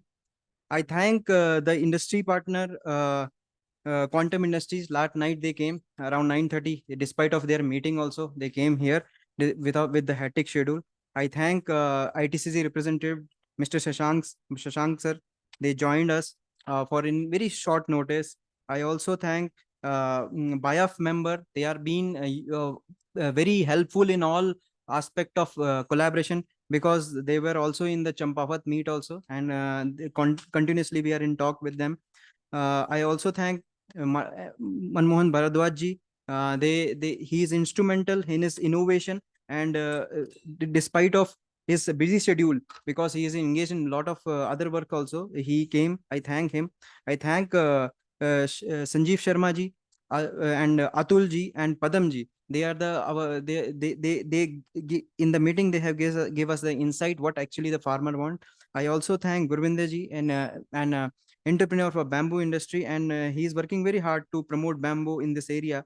And I also thank IFCO Industries, Mr. Vinod Joshi and Mr. Srivastav sir. They are always helpful in the collaboration. And very quick notice, although I want to mention that Srivastav ji is not good well, we pray for your good health, sir. Thank you, sir. And I also thank our esteemed guest of honor, Dr. Vikram Singh. He was traveling to Hyderabad, and right now he has landed Dehradun, and directly he came to meet. Even a lot is post of second he doesn't got, and expected this, because we were skeptical whether how much industry we able to they will be joining, but still he was very kind enough. Every time whenever we call him, he respond very smoothly, and I thank him from the behalf of myself and from the behalf of institution also. I also thank our dynamic director, sir, because this was not able until unless his guidance is provided to us. We are new to in this direction. He was asking us to do this event, CSR and ITMU stakeholders meet, and his guidance in even small things, he has given us the guidance to how to do it. So I thank you, sir, and I hope that we will getting all this new guidance, new type of things from you. I also thank our head of the division, Dr. James Tomar sir. Despite of his other divisional work, he was very active in this event. Even single small things also he is reminded in late nights also how we can move in the direction. And I thank him, sir, for your all kind guidance. I thank our institution division heads, Dr. R.K. Singh sir, because he initiated this program, and he came with the proposal and we started it. I also thank Dr. Charan Singh sir. He worked for a lot time for plant sciences, and with our technologies also, demonstration also, and also helping in the how to move this program in a proper way. I also thank Gopal sir for his kind words, and how this and developing the more proper linkages with industry. I thank with the OICPMA Dr. Muruganandan sir. Every time we go with him, and he was say, yes, I will do it. No, without any hesitation, he give his kind support. I also thank to scientist, principal scientist, Dr. P.R. Ojasvi sir, Dr. Bake Bihari sir, and other Dr. Shrimalli sir. and Dr. Kaushal sir, because they were very helpful, and they were always all the time they were promoting that we have to do it, this type of events, and we have to more and more engage in the industry ICR meet. I sincerely thanks Dr. Viva Singhal madam, Dr. AC Rathore sir, Dr. Kaushal sir, especially because a lot of his effort comes when the industry we have to take with the bamboo and planting material. So I thank you all, madam. I also thank my support team which are already working backside to do this work possible. I thank Dr. Mr. Abhishek Pundir. I thank Santoshi. I thank Bardawar, and I thank Rakesh ji, and Rakesh ji again one of our staff. So I thank all, and lastly I thank the scientists and all the support staff, technical staff also. And lastly and not least, the centers who are continuously joining from there, listening to this, although they are not physically present. I thank you with a heartfelt memento to them, because they have joined for a full meet. I thank you all, and I for my side and for our institute side, I wish all the best for the industry and ICR personnel. Thank you, sir. Thank you very much. I would like to invite all of you for a lunch. Before that, I request you all to assemble in the ground for a group photograph. After the lunch, there will be a museum visit coordinated by Dr. Charan Singh, Head HRD. Now I will request all of you to stand up for national anthem.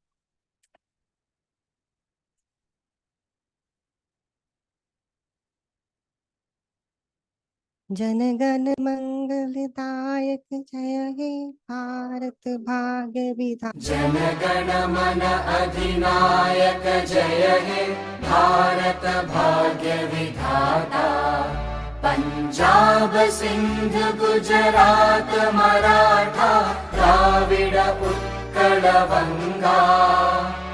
Vindhya Himachal Yamuna Ganga उच्चल जलधि Tharanga.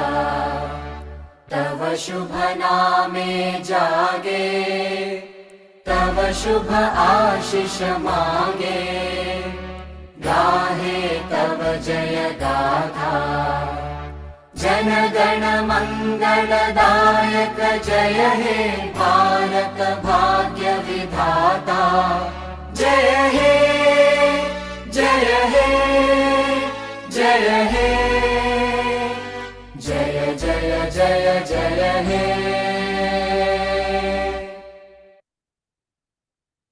Thank you. Thanks a lot for coming here.